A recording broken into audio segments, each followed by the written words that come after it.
Good evening, everybody. Good evening. Carlo Fabian, Jeffrey Resells, only post the best. Welcome, welcome, welcome.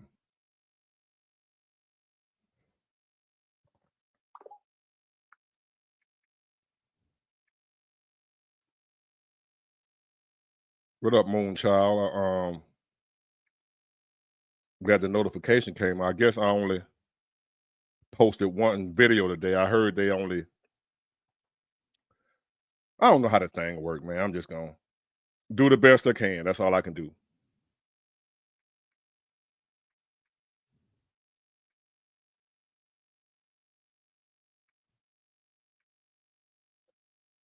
Good evening, Linda Piggott, KC Digital 90, Big Belly, Gorilla Bear Tech, Jamal Killer. I don't know, Mally Mal. Thank all y'all for tuning in. I really appreciate it. Come on in, come on in. The doors of the church are open. Hey, Jacoby. Denise Rivera, Jim Kuntz.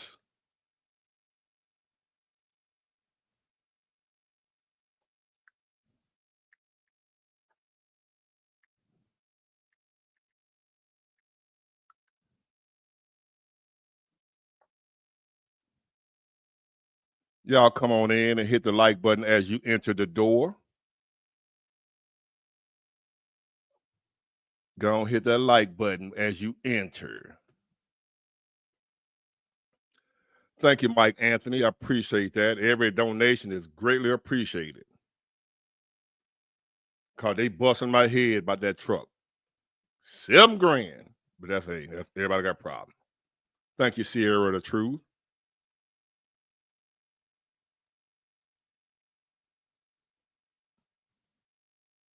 Appreciate you, Mike Anthony.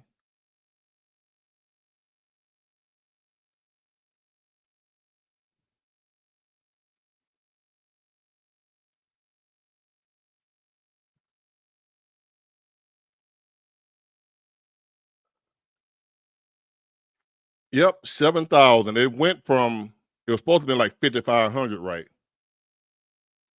And then now the truck is finished. I go back. He give me, do I got the list with me? Hold on.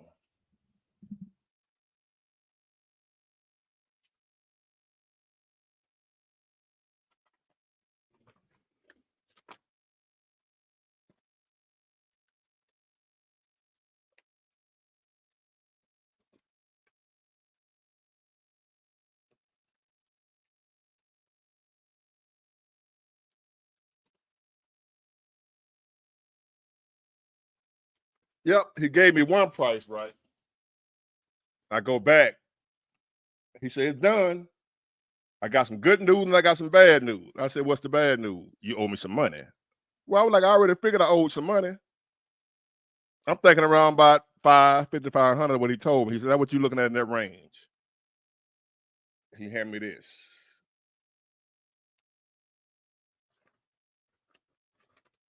Big old bill.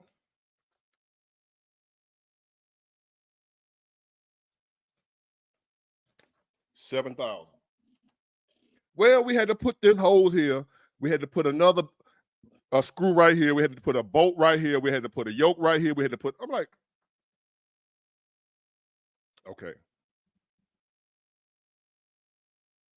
Okay. And what am I going to do? It's fixed now. Tell them to take it all off. That's the world we live in. That's why I'm not all giddy every day and all happy and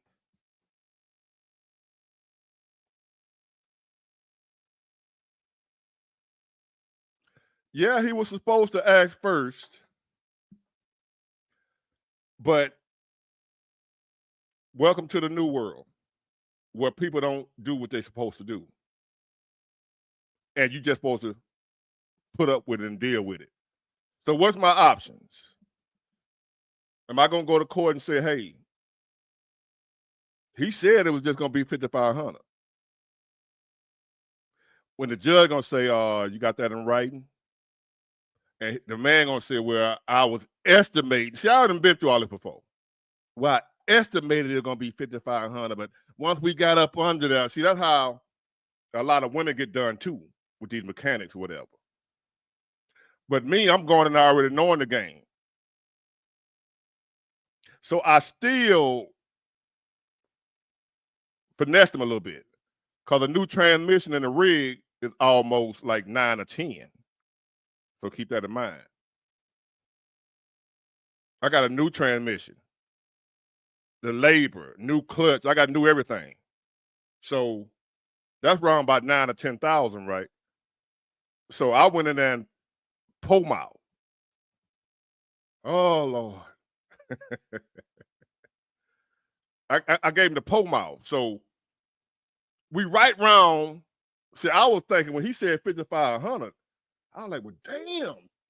Go ahead on. I told him hurry up, fix it. Cause I'm knowing where it's, it's supposed to be around the $7,000-8,000 range. So for what I was getting done. So I told him to go ahead on, hurry. Well, he had a plan. So when I came back, he went on hit me with the 7,000. And what I'm gonna do? Take him to court? Truck fixed. What up, Lucifer, Vontail? Truck fixed. So at some point in time, I'll be able to use the truck to make the money back. See, that's the difference between the reason I really ain't crying, because that truck will make that money back. It's not a wasted, like I just went to the casino or something. So I went on and I'm going to suck it up. It's more than what I wanted to spend, but it's less than what I could have spent. So I'm going to suck that up. And hopefully, yes, it's a tax write-off. So it's a tax write-off, but that's just on taxes, though. I'm talking about today, the money you got to spend out your pocket today when everything already skint up. So I got 200 people in here. How many likes it is? I'm going to go and get this thing started. Where do I want to start? I want to talk about this DEI, right? And one of these pastors that I can't stand, Jamal Bryant. I'm going to let Jamal Bryant prove to y'all, even though he called himself mad, telling everybody to boycott Target and all that because of DEI. And Target got rid of DEI, remember? So I remember all the fuss he was making about how black people should be outraged by DEI being removed. And I said, and a lot of other truth tellers said, DEI was never for black people, so why y'all mad that they got rid of it? DEI didn't help black people, so what is black people all upset about? And y'all over there listening to Jamal Bryant, Dale Hughley, and all y'all telling y'all how you're supposed to be mad, right?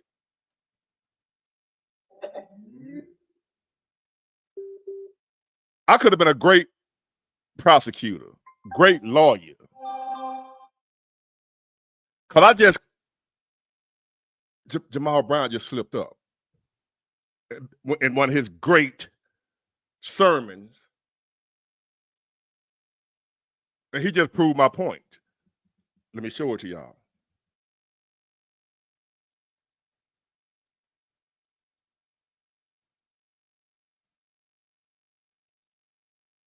Hold on. They lost $900 billion. This preacher right here wants.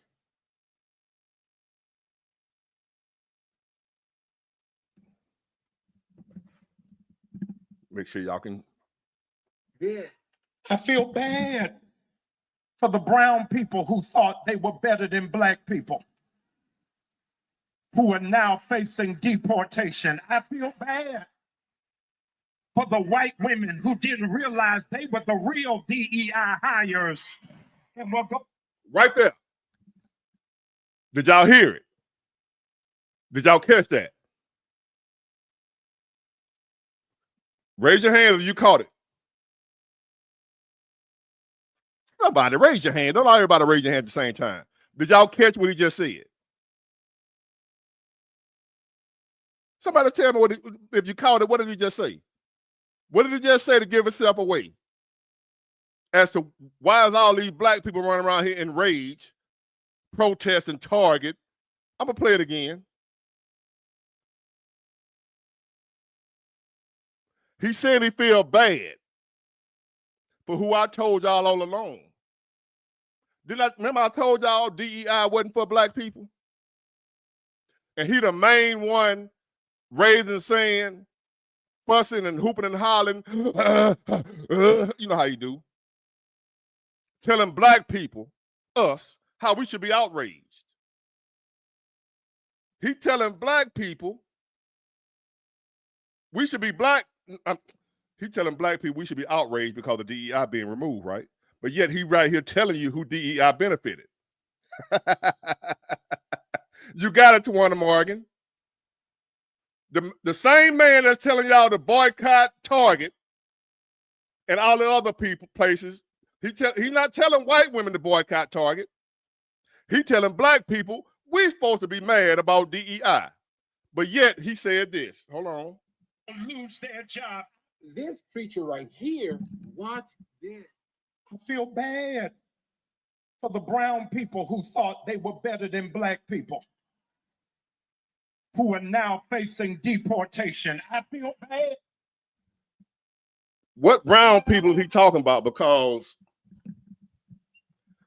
I work with immigrants right now from Mexico and different places, Hispanics, immigrants, legal. The guy I bought my truck from is legal, immigrant. He got like 7 trucks. We work for the same company. He voted for Trump. He's an immigrant. He ain't running. He ain't getting deported. You know why? Because he's legal. I want to cuss him so bad. This clown right here leaving out one important tidbit of information when they're talking about the brown people that's getting deported. He's leaving out one very important piece of information. They are illegals.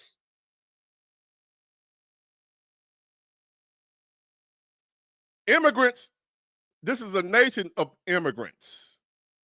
Legal immigrants are welcome. Come on in. You and your family, take care of your family, but it's a process you got to go through. The same thing we would have to go through we went to your country. We got to follow the rules. All we asking y'all to do is follow our rules the same way we got to follow your rules if we go to your country. To all the brown people who voted for Trump, I feel bad for you because now you're getting deported. This pastor up on the pulpit lying his ass off. I guarantee you the so-called brown people, which he's talking about Hispanics and Mexicans or whatever, those who voted for Trump are not the ones who getting deported. I know them personally. They don't like illegal immigration either. It pisses them off because of what they had to go through to get here legally, and here you just gonna come across and I had to go through hell to get here? legal immigrants don't like the people that run across the border either. They want them out of here too.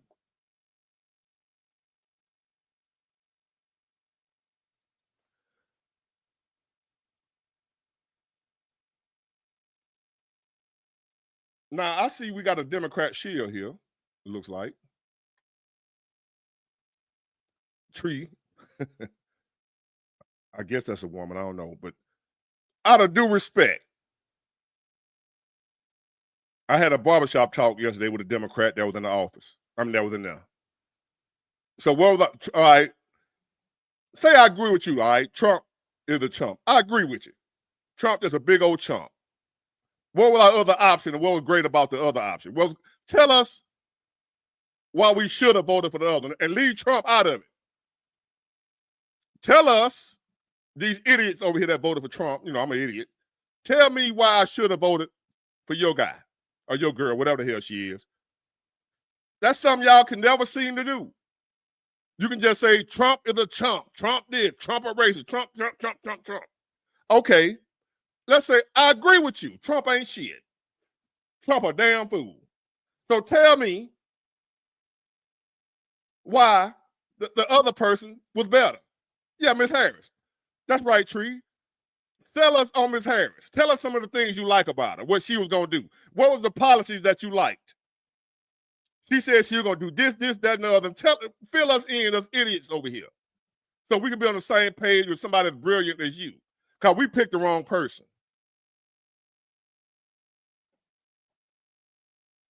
I'm agreeing with you. Trump an idiot. He's a goofball. So tell me what you saw so good in the other person. We had two. We only had two. One of them was gonna win. Well, they was like some folk believe they were selected, and some of us believe they was voted for. However they got in there, we only had two. So I'm gonna agree with you, Democrats, Shields. Trump is an idiot. He's the worst president ever. Okay, so now let's eliminate Trump. We got him out the way. Now tell me about the other folks. Because that's all y'all can do with talking about how bad Trump was. I never heard you say how good she was. That's why she lost. Y'all ain't gave us nothing. I was on the fence. I'm not in love with Trump like that. I've been a Democrat all my life. I wasn't in love with Trump like that. Y'all ain't gave me nothing. And you still haven't, other than Trump's an idiot. He's a convicted felon. He's a Trump. Can you sell me on Kamala? You know that old saying, you ain't got to blow out somebody else's light for yours to shine. So will y'all please help me to see Kamala's light shine, please? Shine her light. Shine the Democrat Party's light. You don't have to blow out the Republican light for the Democrat light to shine if y'all have a light. So sell me on the Democrat Party. Why should I vote Democrat next election? If I ain't voting no more, I'm done. But tell me why I should have voted Democrat instead of Trump. What was their big plan? Well, you wouldn't have had to worry about Project 2025. You wouldn't have had to worry about segregation. You wouldn't be losing your rights and all that, because I'm losing, black people, in case y'all ain't been filled in on, we losing rights. If you're black in America, y'all probably don't know it yet because you still getting up going to work every day, but you done lost some rights and y'all probably don't know it. So I'm informing y'all, according to the Democrats, we've lost rights. We independent. I'm independent. And that's why I say I would not vote again. So, but Trump is this. Trump. F Trump. I don't love Trump. That ain't my homeboy. That is not my homeboy. Y'all got to see that. I got a video coming out. I'm waiting on it to come out, a review. It's called Barbershop Talk. Big Wars Barbershop Talk. Got a Democrat in there. We going back. I finally met a Democrat that was able to go back and forth with me instead of just Trump. He was able to tell why he voted Democrat. And I got much respect for him. He ain't just talk about Trump. He said why he voted Democrat. And y'all going to be surprised at why he said he voted them. Well, no, you're not. You're going to know why. You already know why he voted Democrat. But you're going to hear it out of Democrats' own mouth why he voted for Kamala. So be on the lookout for that whenever YouTube release it. Anyway. So that's one of the only Democrats I heard give any type of explanation as to why he voted Democrat without having to mention Trump's name. Does anybody in here remember any policy that Kamala said she was going to do besides no tax on tips, which was Trump's idea? Anybody? What was her policy? Besides, the only thing she said she was going to do was when they asked her, is there anything Joe Biden did that you don't agree with that you would change? She said no. I like everything Joe Biden did. So pretty much, here go one. I'm glad you said that. Hold on, where he went? Where he went with the $50,000? Yeah, right. Come back. I like where he went. He gave an answer. He gave a legitimate answer. Thank you.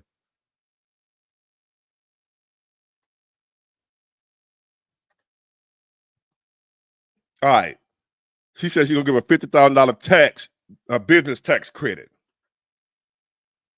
to help people start businesses. The devil is in the details. You ever heard that saying? The devil is in the details. She's gonna give a $50,000 business tax credit. So we had a little guy talking about she's gonna give us $50,000 to start a business. The devil is in the details. You would have to have started your own business, and you're gonna get a tax credit. In other words, when you filed your taxes from the business you started on your own, they wasn't giving you money to start the business. They're gonna give you a tax credit after you started it. Y'all run around here thinking she's gonna just give out $50,000. And when she didn't do it, if she would have won and didn't do that, she would have said, I didn't tell you I'm gonna give you $50,000. It was a tax credit. You just didn't listen. So we're right back to square one, because the reason most people don't start a business is because they don't have the starting capital. She wasn't giving you the money to start with. She's going to give you a tax credit after you started it. But you would have had to start it on your own. Y'all didn't listen. It's a tax credit. That's not giving you no money. A tax credit? Listen. That was one of her policies, and she did say that. And she's going to build some houses. How the hell is she going to build houses? There's already people out here want to build houses. What's she going to do different that they ain't doing? The reason people ain't building houses is because they're too goddamn expensive. Can't nobody buy them. What was she going to do? She's going to give out a $25,000 first-time home buyer. Bullshit. Where's she going to get it from?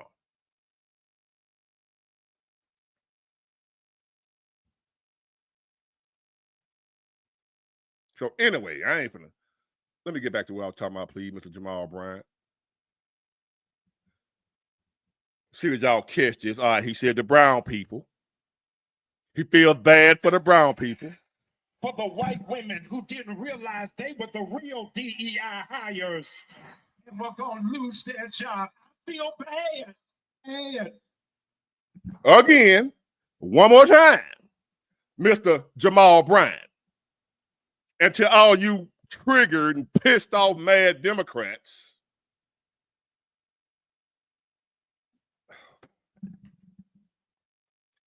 let me explain something to y'all.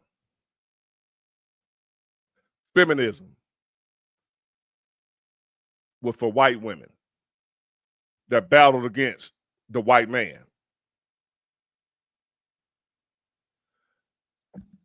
Black people, since we've been in America, been letting white people trick us into helping them fight their battles for shit that had nothing to do with us. Let me repeat this, and this is not a racist anything against white people. That's not what this is. I'm trying to school my people to wake their ass up. This is not hatred or nothing towards white people. This is strictly true. The rise of feminism. At no point in time in history in America has black men had any power. You have to have power to be able to oppress another people. You have to have power. It takes power in order to be an oppressor. Black people have never had power in America, so we couldn't oppress nobody. But the white woman convinced the black woman that she was in the same boat as her in order to enlist her help in fighting against the white man for her, the white woman. Hence, the birth of feminism, the destruction of the black family. Black women saying they don't need a black man, following behind the lead of white women saying they don't need a white man. I want to be strong and independent. I don't need my man. That's what the white women were saying to the white man who had all the power. So the white woman convinced the black woman to join forces with her and fight against the white man. But she had to convince her that her man, which was the black man, was oppressing her too. The black man was not oppressing the black woman. The black man and the black woman were in the same shoes, same boat. Black men and black women have always been in the same boat in America. The white woman came along and convinced the black woman that the black man was her enemy. And that's where we at right now, to where black men and black women don't get along. Feminism. Feminism was not to benefit black women. It was to benefit white women. And here we are again, fast forward. White women are convincing black people that DEI was for us too, when it was for her and these people and illegal immigrants. DEI was not for black people. And one of the main people running their damn mouth, one of the gatekeepers, For the brown people. I told y'all who the gatekeepers were to keep black people in line and in order. The black pastor and the black politician. Jasmine Crockett, Jamal Bryant. The black church was put in our communities. You cannot go in a white neighborhood and find churches on every corner. The so-called white neighborhood. Go look. Go look. Go look in the upscale white neighborhoods and see that you see churches on every corner. Next to rundown buildings and rundown houses, liquor stores, package stores, pawn shops. You don't see that in the upscale white folk neighborhood. Why is that?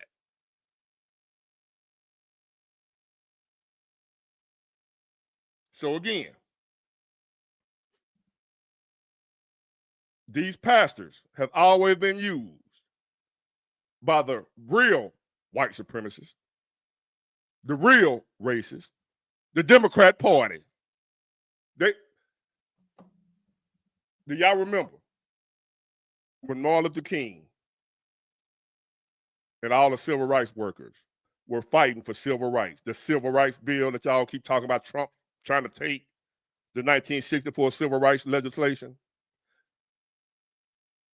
Do you know who was putting the water hoses on the children marching across the Edmund Pettus Bridge? Bloody Sunday. You know what part of that was? That Dr. Martin Luther King Jr. and all the other civil rights workers were fighting against for the rights of black people. You know who they were fighting against? The Democrats. That's who was in power. The Democrats fought against every civil rights legislation we have today. They had to fight against Democrats. Republicans didn't have power. Lyndon B. Johnson fought against it. He was a Democrat. Bull Connor, George Wallace, down there in Birmingham and in Alabama, Democrats. Now all of a sudden, Democrats are our friends. So now we got these, what I've been telling y'all, but you don't want to listen. Who thought they were. I'm gonna let you hear it out of his own mouth, and you still ain't gonna believe me, because I know y'all lurking, watching. I know you Democrat shield and you others that hate me and sending me death threats and what you gonna do to me. I'm a sellout and I hate black people, this, that, and the other. I know y'all watching. You ain't gonna say nothing, but you're watching. And this one of y'all heroes right here. This preacher. And you can look at this little sassy dude right here, giving Jamal big props. This preacher right here, and he's just as sassy and sweet as he want to be, this guy. He talking about how great Jamal is, and the message went right over his head, just like it do the rest of y'all. But we're going to listen to this a couple more times to make sure you hear it. I want to make sure you hear it. Right here, watch this.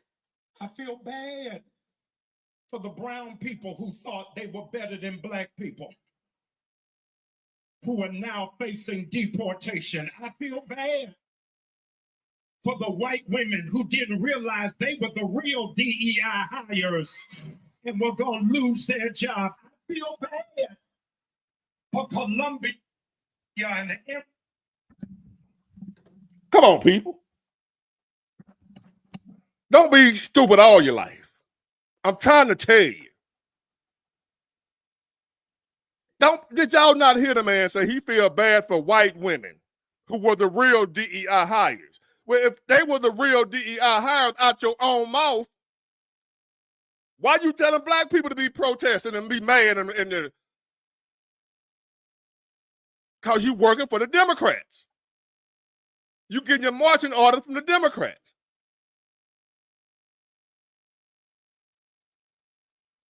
I'm going to play it again. He telling you who he feel bad for. He telling you who DEI is really for. And if he's saying DEI is for white women, why is it, what are white women that is protesting?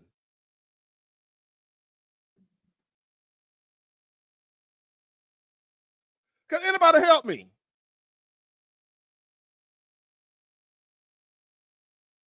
Why is it why are black people the ones making all the noise about DEI?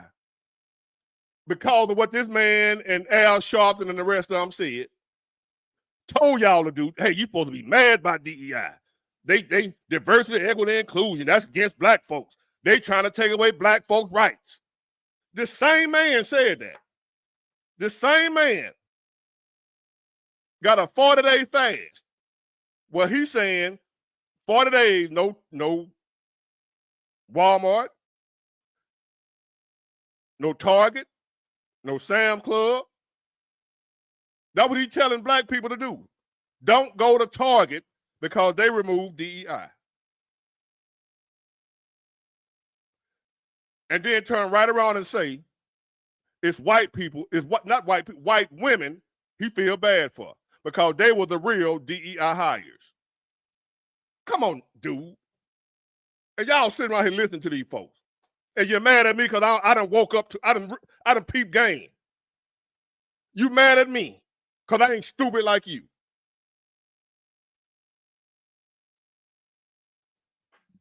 Again, these people are furious at me and other black people that speak out against the Democrat Party. And you listening to this guy who, they so good with it, y'all. They lie in these people's face. Don't even hide it. This man ain't even hiding it. And they sitting there, yeah, he just told y'all, DEI don't benefit y'all. And they still, yeah. Ain't nobody say, oh, what he say? Nobody caught on to it. Nobody caught on. The man just said, I feel bad for white women. The real DEI hires. the ones who lost their jobs, white women. He didn't say black people lost their job because of DEI, because they haven't. When Target rolled our way, they whatever DEI, black people still working now. Black people products still in the store. They ain't found out one black person when DEI went away. Let me play this again. And Johns Hopkins losing 3. This preacher right here, watch this. I feel bad for the brown people who thought they were better than black people, who are now facing deportation. I feel bad for the white women who didn't realize they were the real DEI hires and were going to lose their job. I feel bad for Can y'all please share this with your Democrat friends that's somewhere getting ready to protest April 5th? There's a bunch of people, I don't know if y'all know about it, a bunch of people getting ready to protest, a bunch of black folks, I guess, about to protest President Trump April 5th. Getting all hyped up because of these people. All pissed, mad, feel like they're losing their rights. Trump bringing back segregation. Quick question. Hold on, y'all. I got to tighten it up. But quick question. He needs to be impeached. Okay, for what? I got to get rid. I don't like you. You got to go. This tree person right here, shouldn't I get rid of her or him or whatever it is? He needs to be impeached for what? What did he do? Because you don't like him. You don't impeach a president because you don't like him.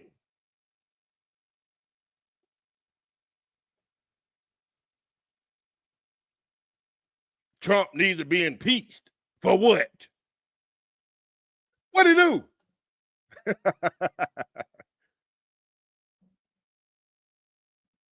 They feel like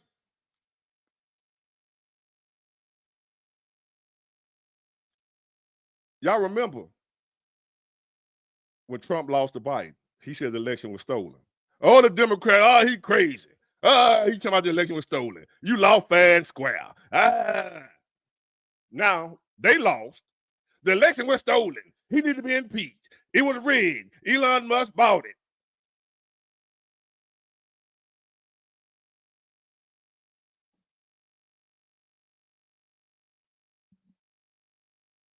Let me repeat that for those in the back. 2020, President Trump said the election was stolen when he lost. Democrats said he was crazy. You just a sore loser. Accept your loss. You lost fair and square. He said it was stolen. It was rigged. Oh, you crazy. Fast forward.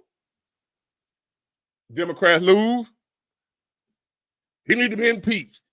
It was rigged. He stole the election. The Republicans stole it. Elon Musk bought it for him. Elon Musk bought the election. Karma's a bitch. No, it ain't that I don't play about Trump. I don't play about lying. It ain't got nothing to do with Trump. I don't care who it is. I believe in facts. I'm not taking up for Trump. I'm taking up for truth. If Trump was on some bullshit, I'm going at him too.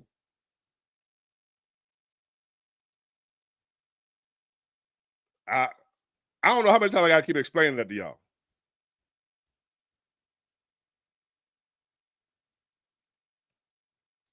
I wouldn't care who in his position. It just so happened to be him that they lying on. I happen to hate when people get lied on because I know how it feels for folks to just be lying on you, hating on you, jealous of you, lying on you, hating. When you know how that feels, you hate to see it happening to other people. When you didn't have people do you like that. When you see people being done the way you've been done, it do something to you. It ain't got nothing to do with Trump. I could care less. Trump, dump, skunk, whoever it is. Whenever I see somebody being lied on, It bring back flashbacks for when people done lied on me. Flat out lying. And didn't nobody believe me. So that's what this about as far as what I'm talking about when it comes to Trump. Not no love affair. I don't know that dude like that. Don't know him. And if he do some bullshit, hold on, let me drop the link if some of y'all want to get in. If anybody want to join the discussion, I got a couple of more things I want to talk about, and then I'm gonna bring some people up if y'all want to come on.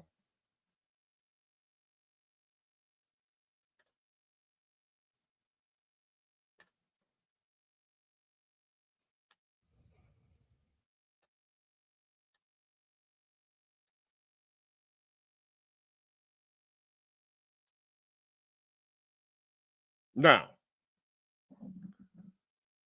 I said this. I'm not voting no more after this election. That was it for me.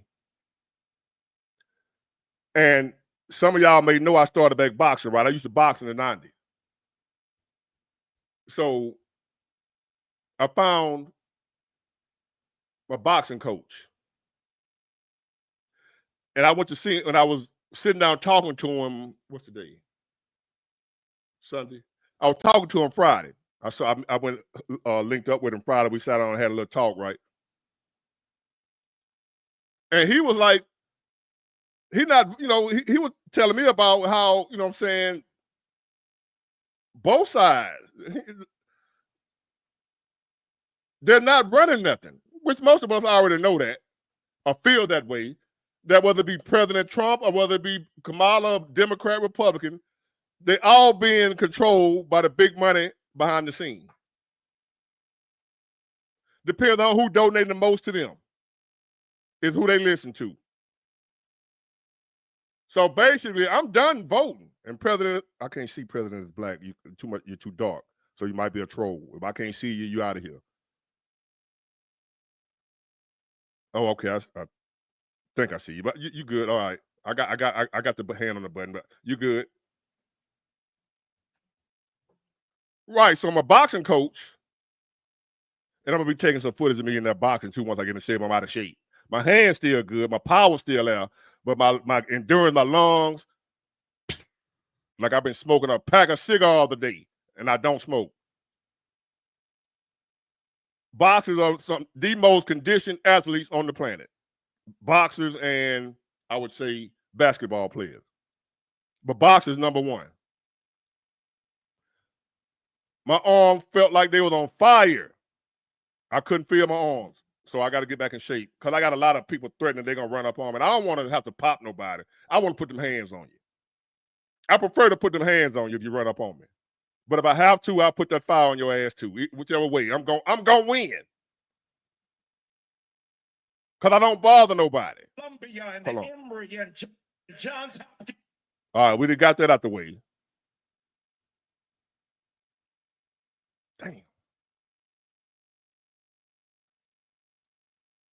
Now,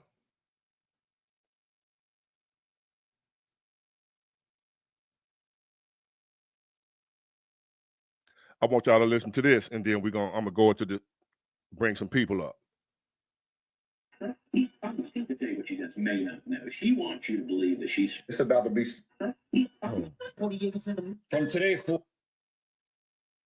From today. How long have we been told that the problem with Black America is that we used to be slaves? Now, if I had just got set free from slavery, I could maybe have to listen to that, but I've never been a slave. And I can't believe for one moment that my attitudes and my behavior is more contingent upon something happened 300 years ago, 100 years, 150 years, than it is what I decided to do in my own power. Sometimes in our assessment, people will give you an excuse to fail. They will tell you you can't do no better. Yeah. And then you spend all your life feeling like a victim. If I had a hand. And then you start hating America. I know you ain't never been out this country. Because if you ever leave this country, when you get back, you'll love it. You'll love it. You'll love America. You'd rather be on the wrong side of the railroad track than to be in Guatemala, Vietnam. Huh? Come on. Amen. No, I've been out there and you couldn't wait to get back. You want no trouble. But only in America can you go from nothing to having nothing, to living a dream, because you put forth there. You overcame. You educated yourself. But our society, our political leaders of old, they wanted to tell you that that systemic racism is the reason you can't get ahead. And all you got to do is turn on, or you love football, turn on football, and there's a black quarterback, a black coach, a black commentator making millions of dollars. Y'all don't hear me. In the same America that they told you couldn't make it in. You got a black president, a black vice president, but you still are being told that you can't do nothing because of racism. That is their way of setting you on the sideline.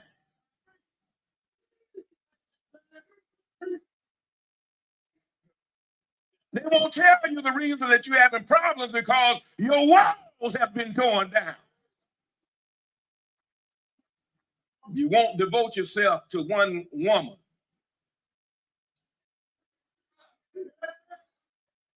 You got more babies than any one man ought to have. Lord, help me to preach somebody out. They tell you that the reason white folk do good is because they got white privilege. I call it family privilege. Amen. If I had a job and I owned a business and my child came, or my friend child came, or my club friend child came on the job, and then you showed up on the job, who you think I'm gonna give it to? That ain't white privilege, that's called family privilege. And the problem is we have not positioned ourselves to give our children any family privilege. Y'all, I can see right now, y'all ain't gonna.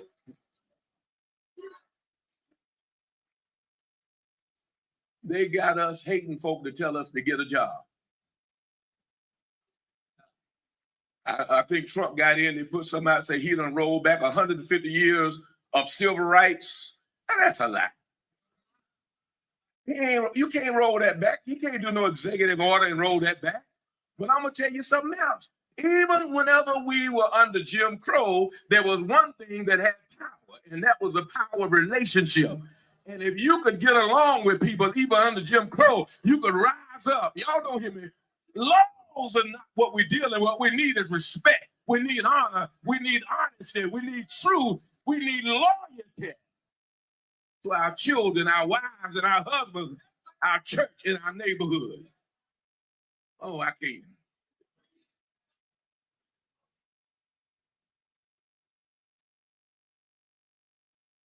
I know that God is able. This man was able, Nehemiah, because he settled that. He thought, I can go down there and build these walls. I know these people are complacent. I know that everywhere they look, they see signs of failure and defeat. Every time they look at a wall, they know that they've been overrun, they've been defeated. They got a syndrome of defeat within them. But I believe that the God of heaven will prosper us, and we can raise these walls up again.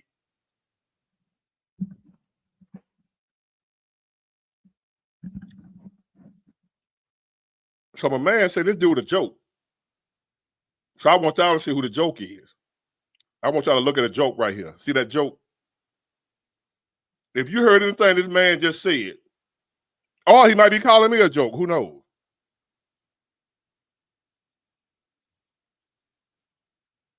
Whether he calling me a joke or the man I just played a joke, the joke is you here watching who you call a joke. What that make you?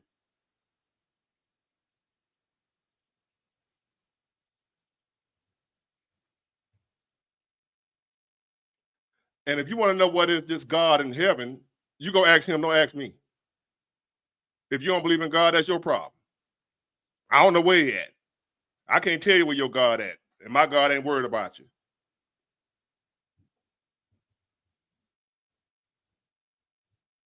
And what the fuck I'm talking about is you out of here. Who you cussing at, you little bitch?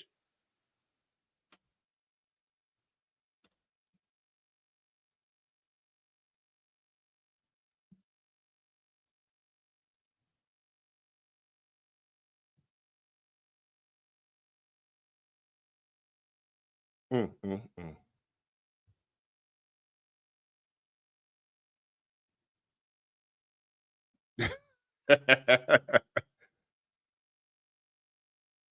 I just want y'all to look at this joke right here a little while. Let him get his little 15 minutes of fame.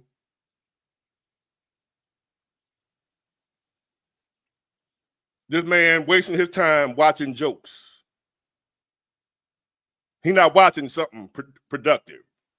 He's not somewhere watching something that's going to educate him. He's not somewhere watching something that's going to put money in his pocket. He watching a dude that he said is a joke. I wish I would. I wish I would. Waste my time watching somebody I think is a joke.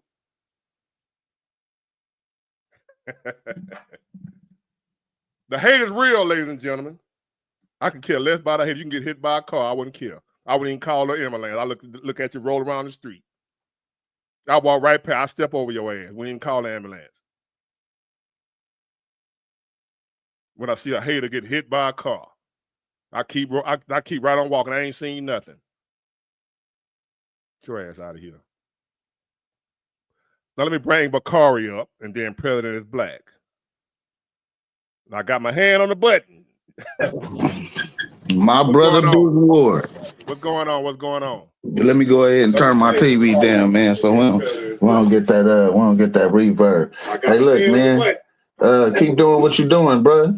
You know what I'm saying? Keep spreading that message, man. It made me think about, I might not agree with the religious doctrine, but there are some parables. There are some stories in the Bible that have relevance of today. You know what I mean? Now, when you say you don't agree with the religious doctrine, like mine or the Bible, I don't have a religious doctrine. No, not yours. I'm talking about religion, period. I don't agree with it. You don't agree with all of it, but there's some that make sense. Yeah, for sure. Some of it makes sense. And for sure. And that leads me to believe that if you got any type of logical thinking, you can look at it and tell, okay, this is some bullshit. Yeah. And then, okay, and this real. Yeah. If you're logical, you know what I mean? Like, okay, honor your mother and father. That makes sense. Yeah. Yeah. You know, respect other people. Yeah. You know, that makes sense. Yeah. But honor your slave master, hell no.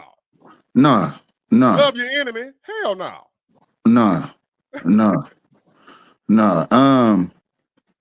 Now, there was some points that I didn't necessarily agree with, but once I heard the brother out, he was saying most 75%. He was saying some real stuff. You feel me? And that is, we need to stop subscribing to the defeatist mindset. Right. You know what I mean? Because once you start to subscribe to that mindset, it'll start just kind of playing autopilot, auto replay. You know what I mean? And then you'll find yourself kicking your own self while you're down. You know what I mean? And that behavior right there, I know a lot of the things we do in the Black community is self-destructive behavior. And that's another self-destructive behavior, not thinking the best about yourself because you've been losing. You know what I mean? So you got to give yourself an opportunity to win by saying tomorrow, you know what I mean? It's a whole new game. You know what I mean? It's not a series. It's a whole new game. So I can win tomorrow's game, even though I lost today, if that makes any sense. Yeah. So let me ask you, what part that you didn't agree with? I didn't agree with when people well he talked about systematic slavery. I mean systematic racism. And when you look at the small hats, right? The small hats have a custom in the Torah where they talk about usury, right? And the Jews actually have, I forget what the name, I would have to look it up. The Jews actually have a loan that you can go to the bank and get interest free just because you a Jew. Right. And it also talks about because the other people are going, you get to use them. You get to do what you want to them because they going and they part of the Israeli faith or whatever that is. You know what I mean? So when it comes to stuff like that, I believe systematic racism still is in operation. But hold on.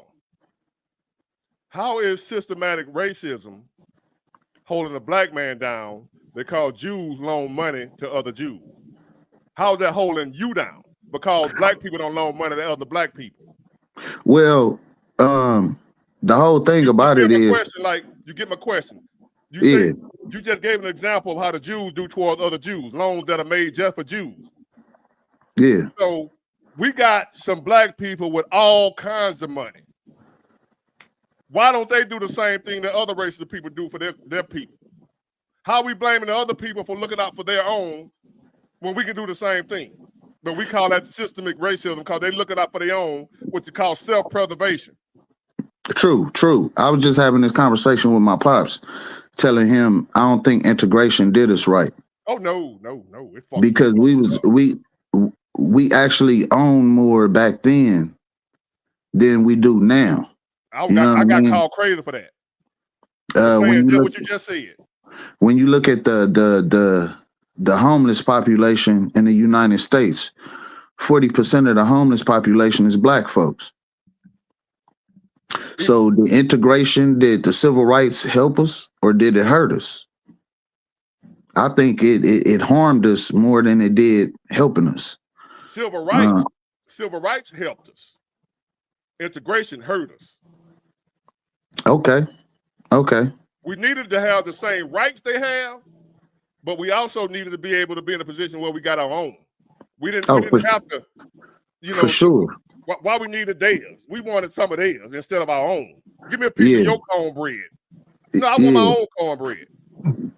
Well, I think back then we kind of had the ideology that the white people's sugar was just a little bit sweeter. But who told us that? Black preachers, the black church.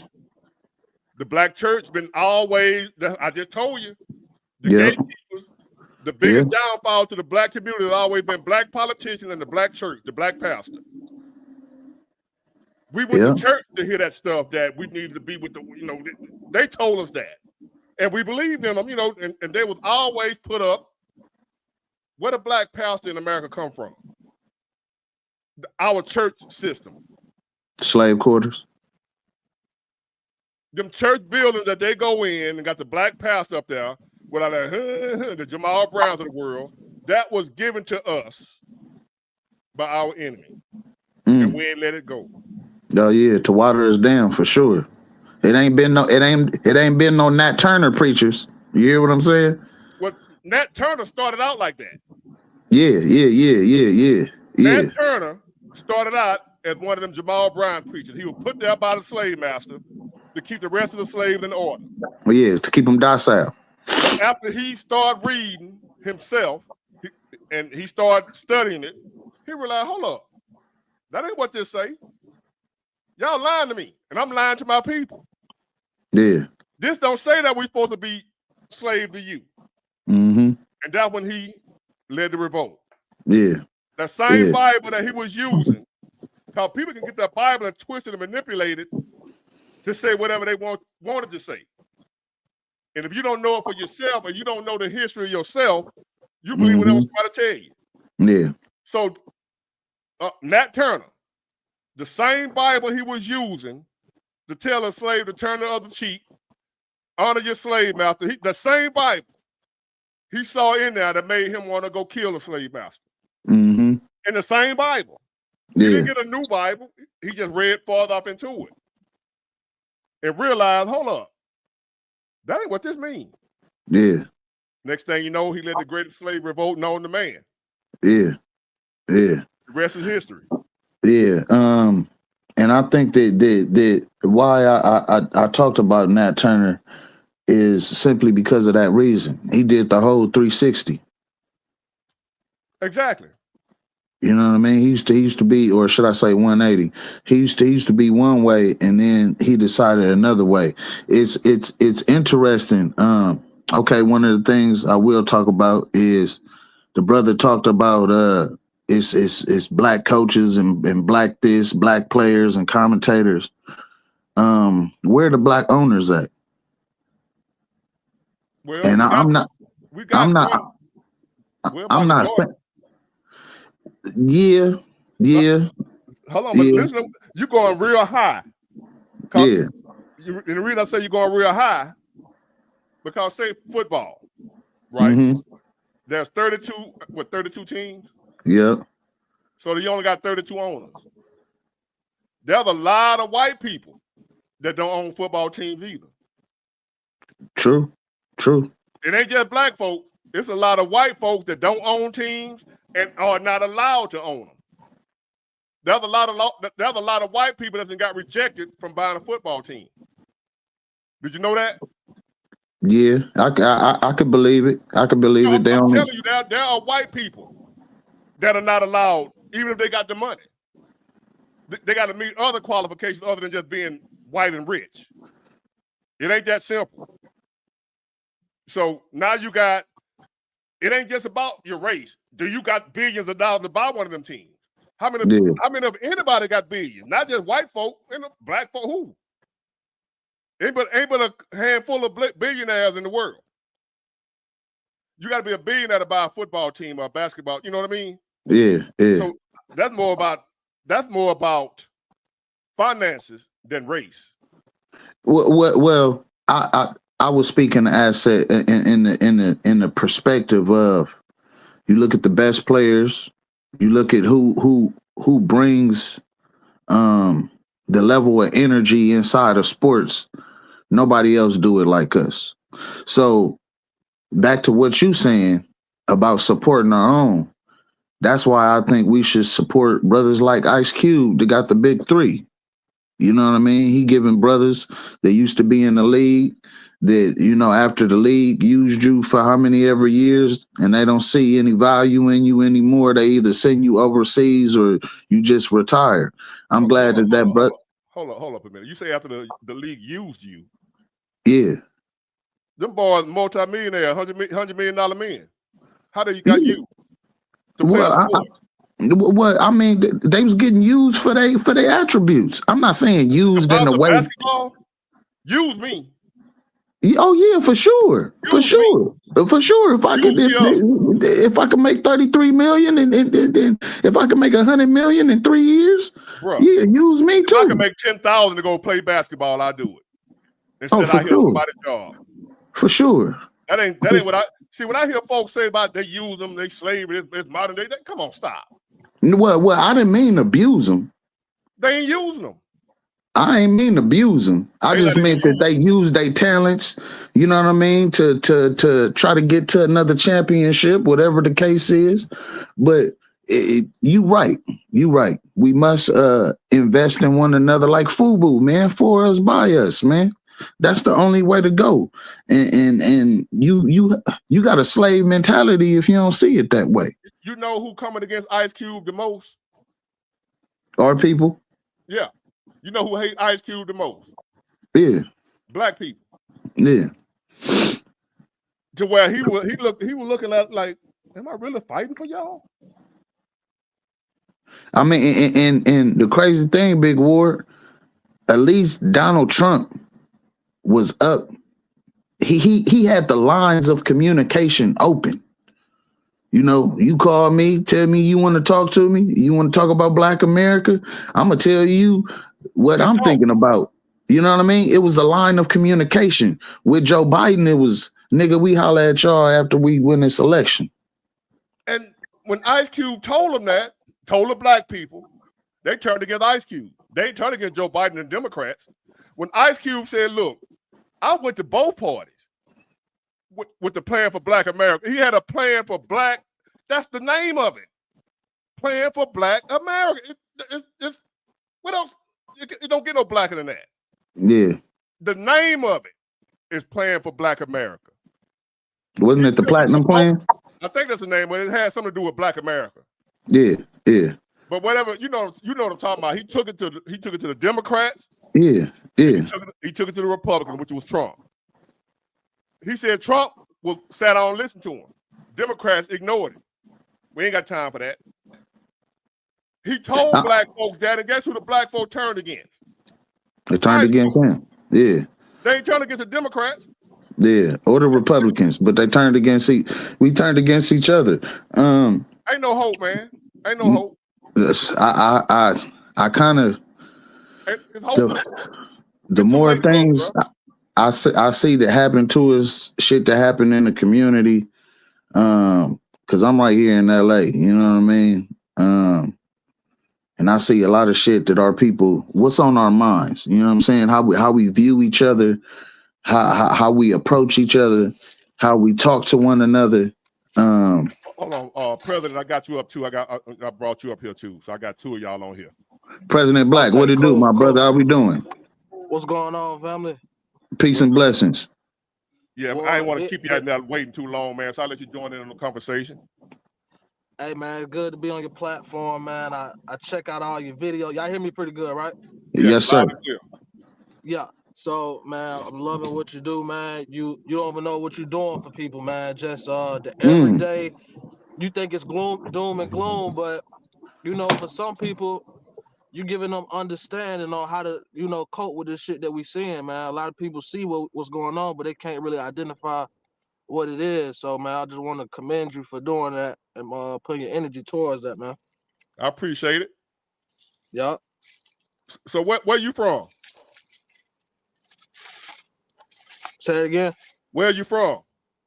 I'm out here in Atlanta. Atlanta? Yeah. Ooh. How you like it? How you been out all your life? Yeah, born and raised. How you like it out there? How are the women out there? I heard the women, men have a better chance with a woman out there than they do anywhere else. Is that true?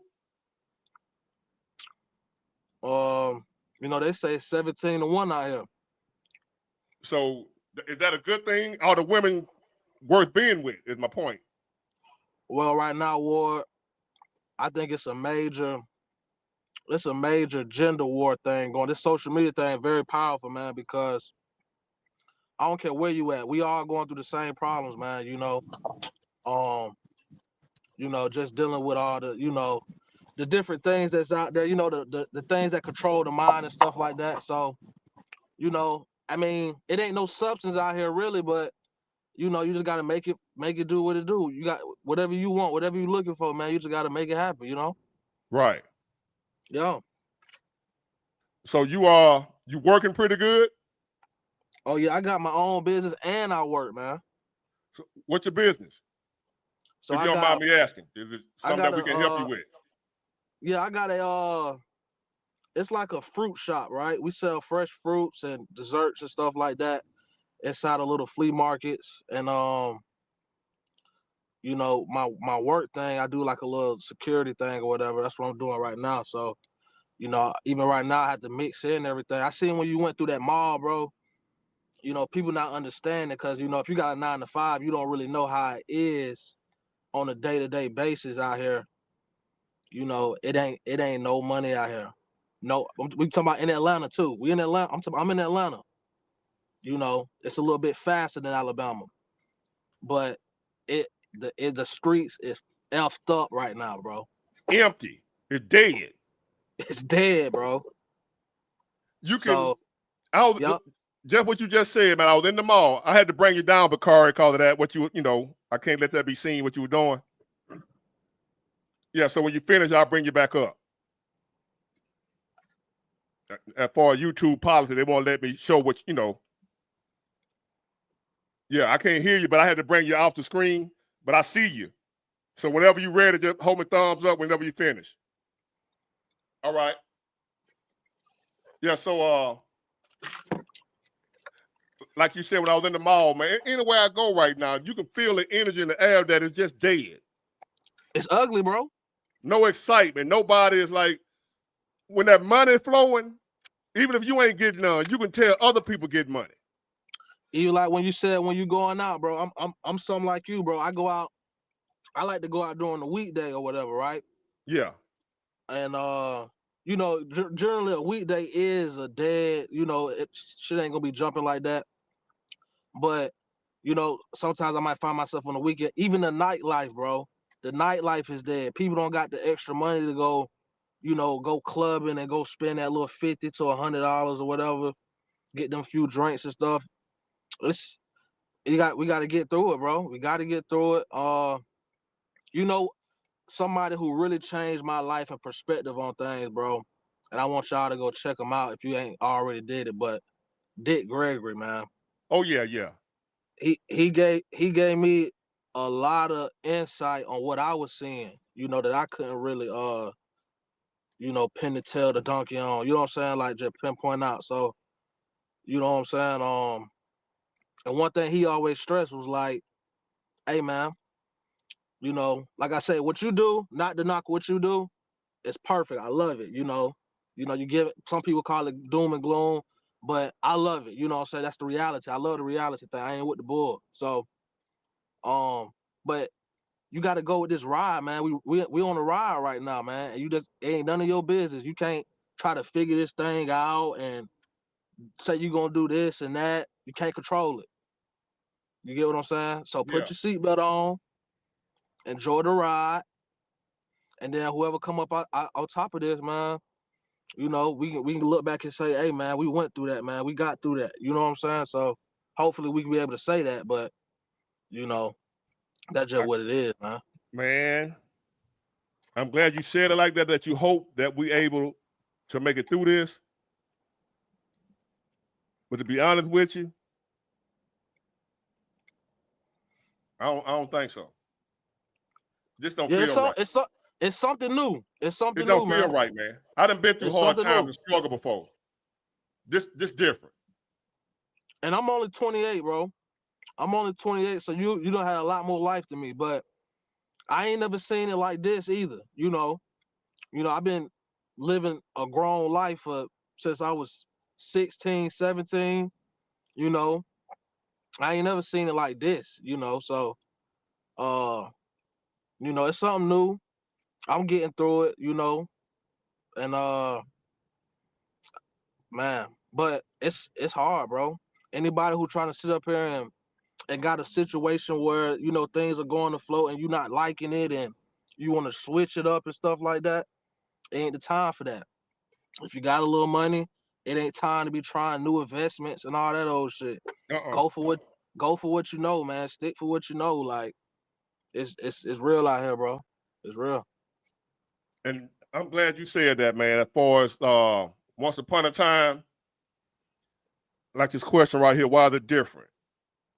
What's different is once upon a time, because I done been through many struggles, many ups and downs. Even the 2008 crash. The difference is we knew why. When I was struggling, I knew why, right? I knew it was something I was doing wrong. If I just tweak this, tweak that, do this a little different, I knew that if I do this a little different, if I change this, if I change that, things would be better for me, right? If I just make some changes. Right now, it ain't no changes you can make. You already working your ass off. You already grinding. You already got 2, 3, 4 jobs. What else you gonna change? That's why I say it's different. Because it used to be you find yourself in hard times, there was some things you can do different to fix it. You Right. can work overtime, you can work whatever, it don't even matter. Because first of all,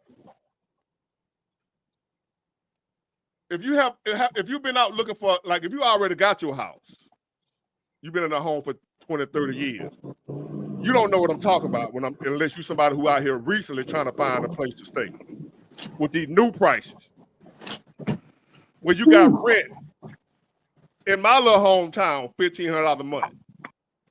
Mobile, which is cheap, $1,500 a month for rent. What's that for, Big Ward? Huh? What's that for? One Rent. bedroom. No, one no, no. bedroom, bro. Well, see, bedroom.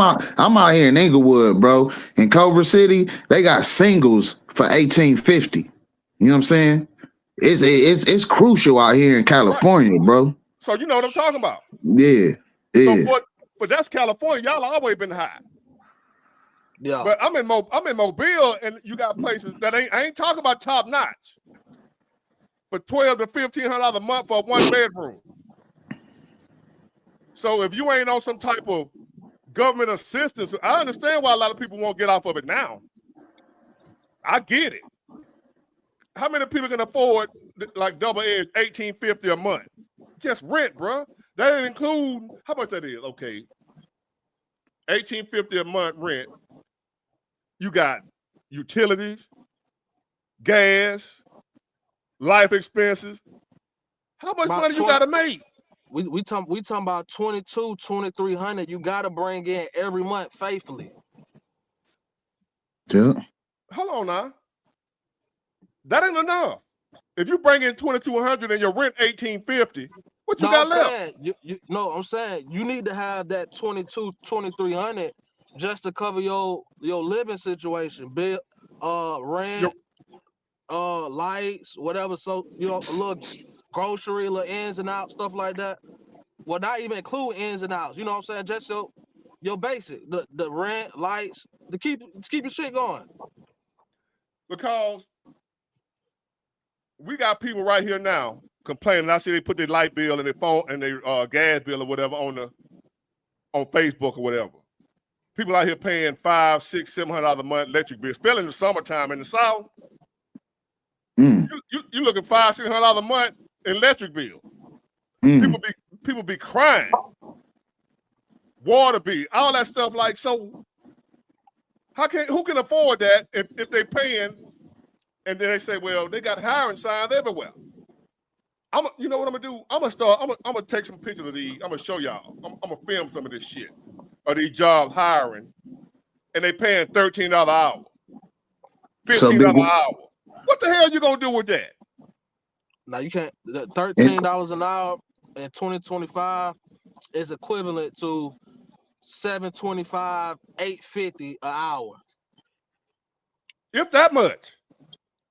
And what they doing with that, Big Ward, everywhere is talking about they hiring, but they putting people through the thing. I heard something about an NBA black coach that they was they made the illusion as if, oh yeah, we gonna have a meeting with you, we gonna have an interview, but the whole time the position was filled. They calling them phantom interviews. There we go. Yeah, I've been hearing about that since like a year and a half ago. Cause I follow preppers, I follow economy channels, and I've been watching the downfall of America for a while. And what's happening is the distractions ain't distracting enough anymore. People like, the hell with them distractions. I'm really going through it. That right too. You know what I'm saying? So that's where, because I'm a historian, I like history. And when you look at the last greatest civilization, I believe was Rome.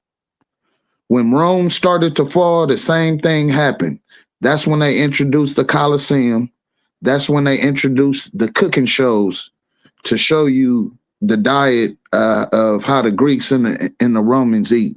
But it was to distract the everyday people from the robbing and the stealing that the elites was doing. Same thing that's going on today. Same shit. Now let me ask y'all a question. Sorry to cut y'all, Ward. Let me ask y'all a question real quick, right?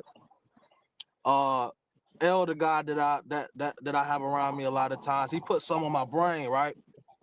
This to go back to your question you was asking me about the women, Ward, right? Yeah. Now, are y'all familiar with morphodites? Yep. The women, men. That's correct. No, that's something. My mind is going. That's humans is born with both body parts, right? I'm not gonna say it's, you know what I'm saying. I'm saying it all the way correct, but it's along the lines Hermaphrodite. of that. You know, it was damn. You might be saying it wrong. You talking about the woman and the man together? Oh no, I thought the connection was gone. No, you know, it was a situation where, you know, at once upon a time the world was like you say, the women man, where, you know, a human that was a woman and a man had woman and male parts. They could have babies. Hermaphrodite. Right. So, you know, and then they say we transform into, we split up, we man, woman, right? But he was like, you know what we saying with these women, man?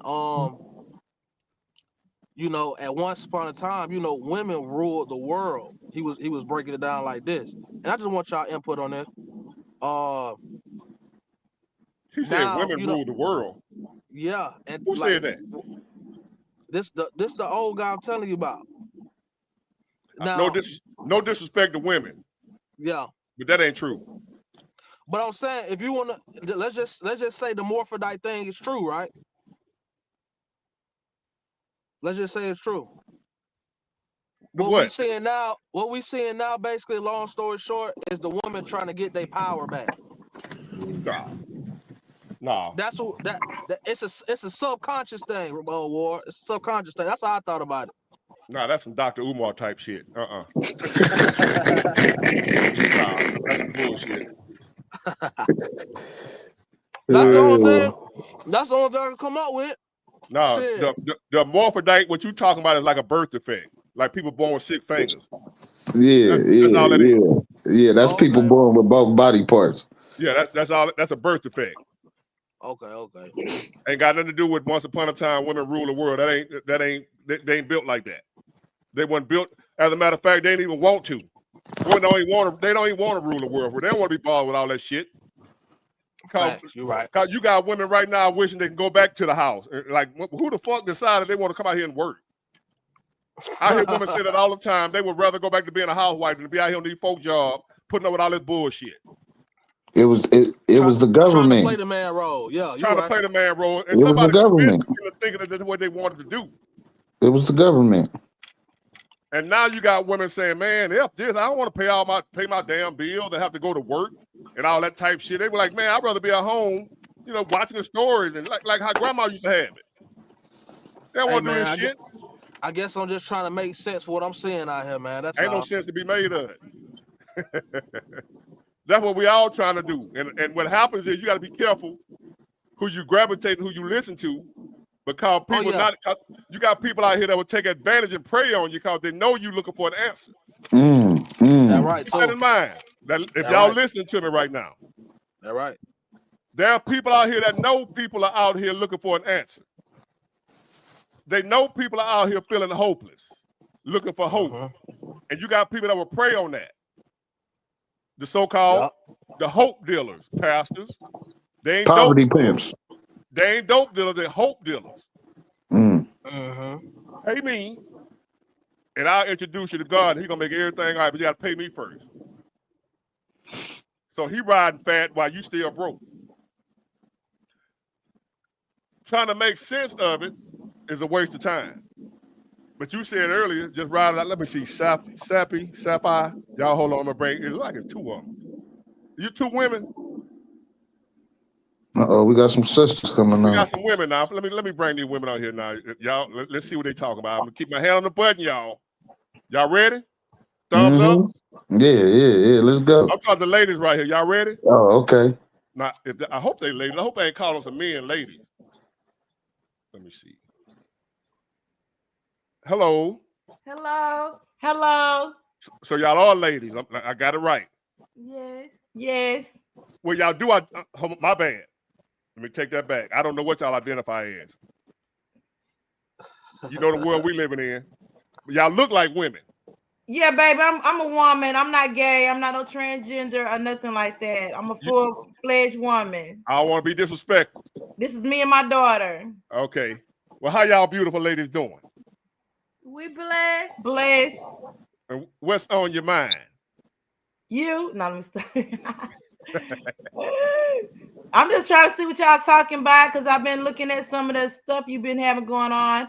And so, yeah, about the food and the medications and things like that. That's Yeah. all true. My grandfather doesn't trust the hospitals, and he was in an era where they was segregations and things. He never trusted the hospitals. Okay. He's still living?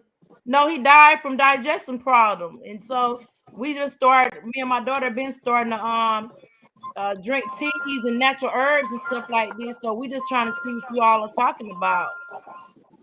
So what type of teas are you drinking?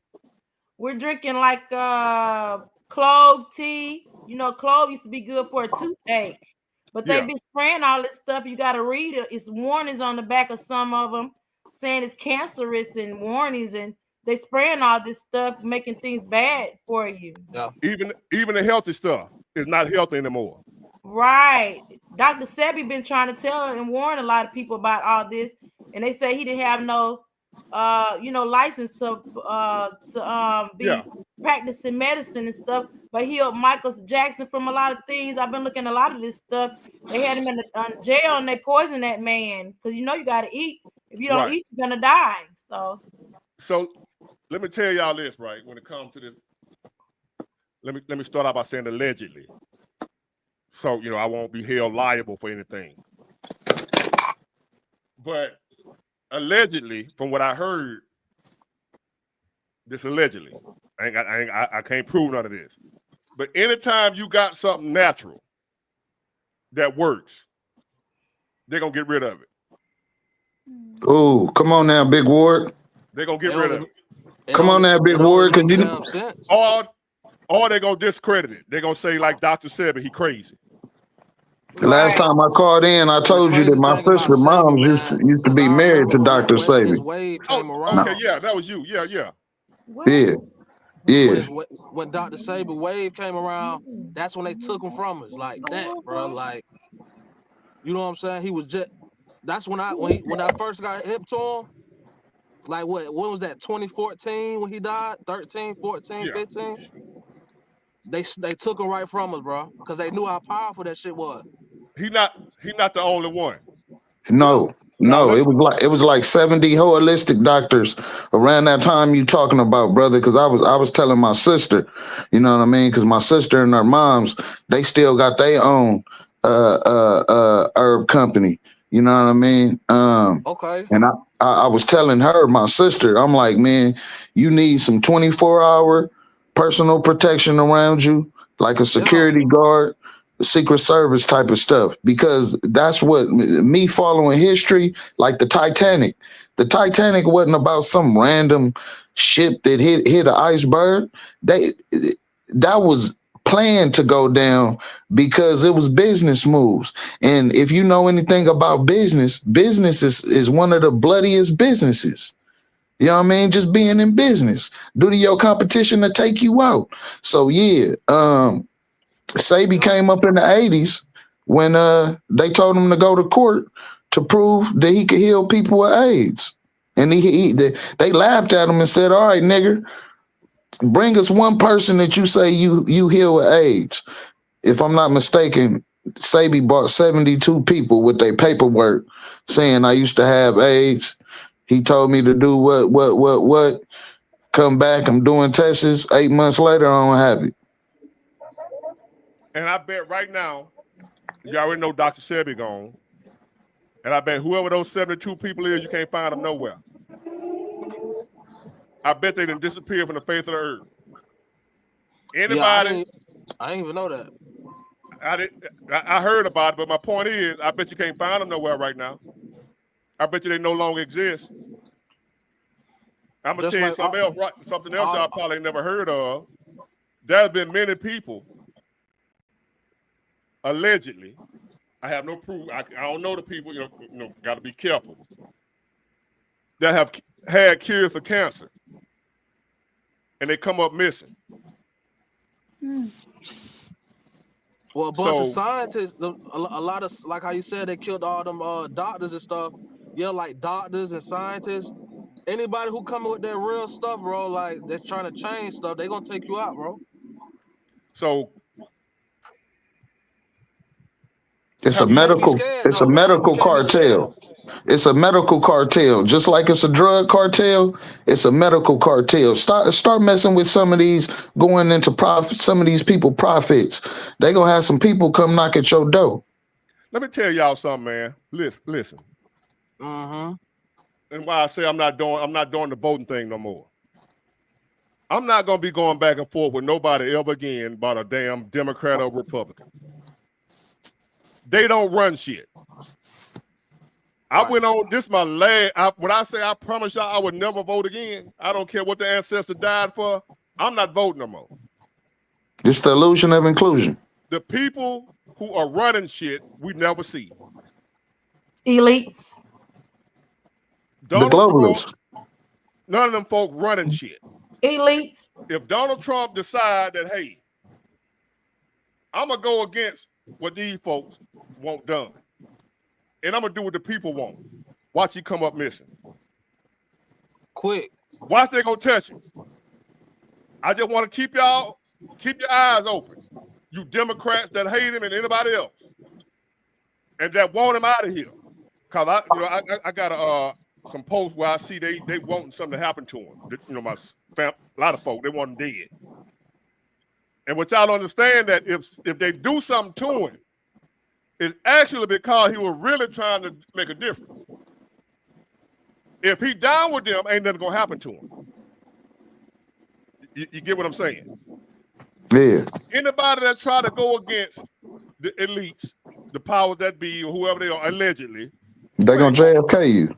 They're gonna JFK your ass. Yeah, for real. Quick, fast, in a hurry. And I was just talking to my father about this. I think that it's what they've did. They've mastered the illusion, right, of inclusion. Because if we look at it, I used to tell people, ain't no need in voting. The people is already selected. They're not elected. They're already selected. And I talked about this last time I was on Big Ward. Once you learn about the King Alfred plan, Agenda 21, Agenda 23, you learn about all these things, you start to understand that these people plan way before. They plan, and they trying to execute their plan so they can continue to have the grip on society and the world that they have through business, through media, through other things. So they just get everybody into the motion like, yes, I'm doing my civic duty as an American by voting, and really they just planning what the riches has already came up with. On top of that, you got the judicial law and you got universal law. They've tried to kill us and do all type of stuff, everything, poison us, everything, diabetes, AIDS, whatever you can name. But that universal law got the final say, bro. So that's why I say enjoy the ride, bro, because we can sit up here and talk all night about what we think going on and what they doing. We don't know. It ain't none of our business, bro. You feel what I'm saying? It's already scripted. It already planned. But by who? Who's the master plan? Yeah, because if I got some say so, I'm gonna come up with my own plan in the last 30 seconds, like MacGyver. Now, yeah, man. Let me tell y'all something, right? I was like the young lady was talking about the health stuff and the teas and stuff you drink and how everything being sprayed and you read the ingredients or whatever, and this getting your poison, this getting you.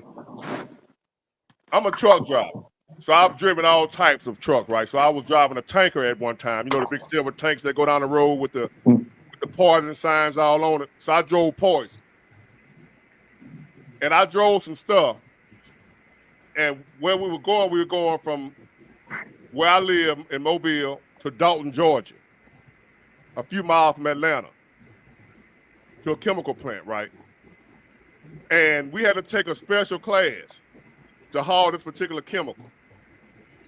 And one of the safety things is if a cup of it, just enough for an 8-ounce cup, if it escapes from that tank, we have to pull over, we have to call the hazmat hotline, and it's enough the way if it get into the water supply of a city like Atlanta and spread in that water supply, it will kill damn near everybody in there. Damn, 8 ounces? Just 8 ounces. I forgot the name of it, but we go deeper than this now. I got a truckload full of it, but it's deeper than that. What's gonna really blow you is what they use in the stuff to make. Oh, come on now. All the essential things, like you were saying. Yeah. They put it in ice cream. Right. Just think ice cream. They turn it into food products. Wow. I forgot the name of it, but when I was like, man, what the hell they do with this shit? They put it in shampoo to thicken the shampoo. It's a thickener. Yeah. Wow. But it's so dangerous that if it escaped that truck, it could shut the whole city down. We couldn't go through the city of Atlanta. We had to go around. We can't go through cities with it. Yeah. That's how bad this shit was. We had to have an alternate. We have a pre-planned route of which way we can drive. And we're going to Dalton, Georgia, so they let you know for sure you cannot go through Atlanta. You can't go through cities. We had to go in the outskirts to get to where we were going, just in case something happened. Because, folk can run into you, have a wreck, anything. You know what I mean? Yeah. If that shit escaped, the whole city. Let's just say the whole damn, you on the highway, the whole damn tank flip over. Goddamn. You're fucked. So we couldn't even go through the city. We had to go around. We can't go through no major cities. Somebody said propylene glycerol. I don't know what the hell it was. I forgot, but we couldn't go through cities. And wherever the plants is that use the shit, they always on the outside of the city. They don't build them within the city limits. So we always had to take the outskirts to get to where we was going. They already had a pre-planned route. This shit going in our food. I'm gonna tell you another thing. We got a company called Monsanto. Have you ever heard of them? Monsanto. Okay. Boy, you talking about one ingredient for something. That's just one ingredient. Now think about how other many different diabolical ways they fucking with us. Right. Yeah, my nigga, they is. Look at McDonald's French fries. Them bitches so good you don't even need no ketchup when they hot. Right? Just some salt. Yep.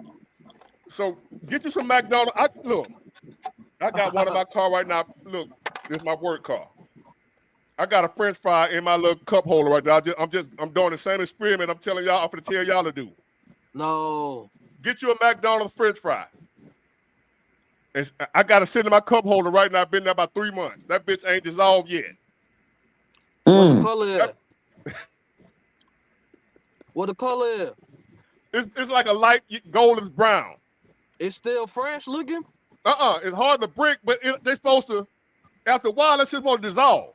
Yeah, right. A real natural potato, it's gonna disintegrate. Mold, whatever. Yeah. It's gonna mold or something. You know what I mean? A food product it's gonna rot. It's gonna get mold. It's gonna be rotten. You ain't never seen a rotten potato? Yep.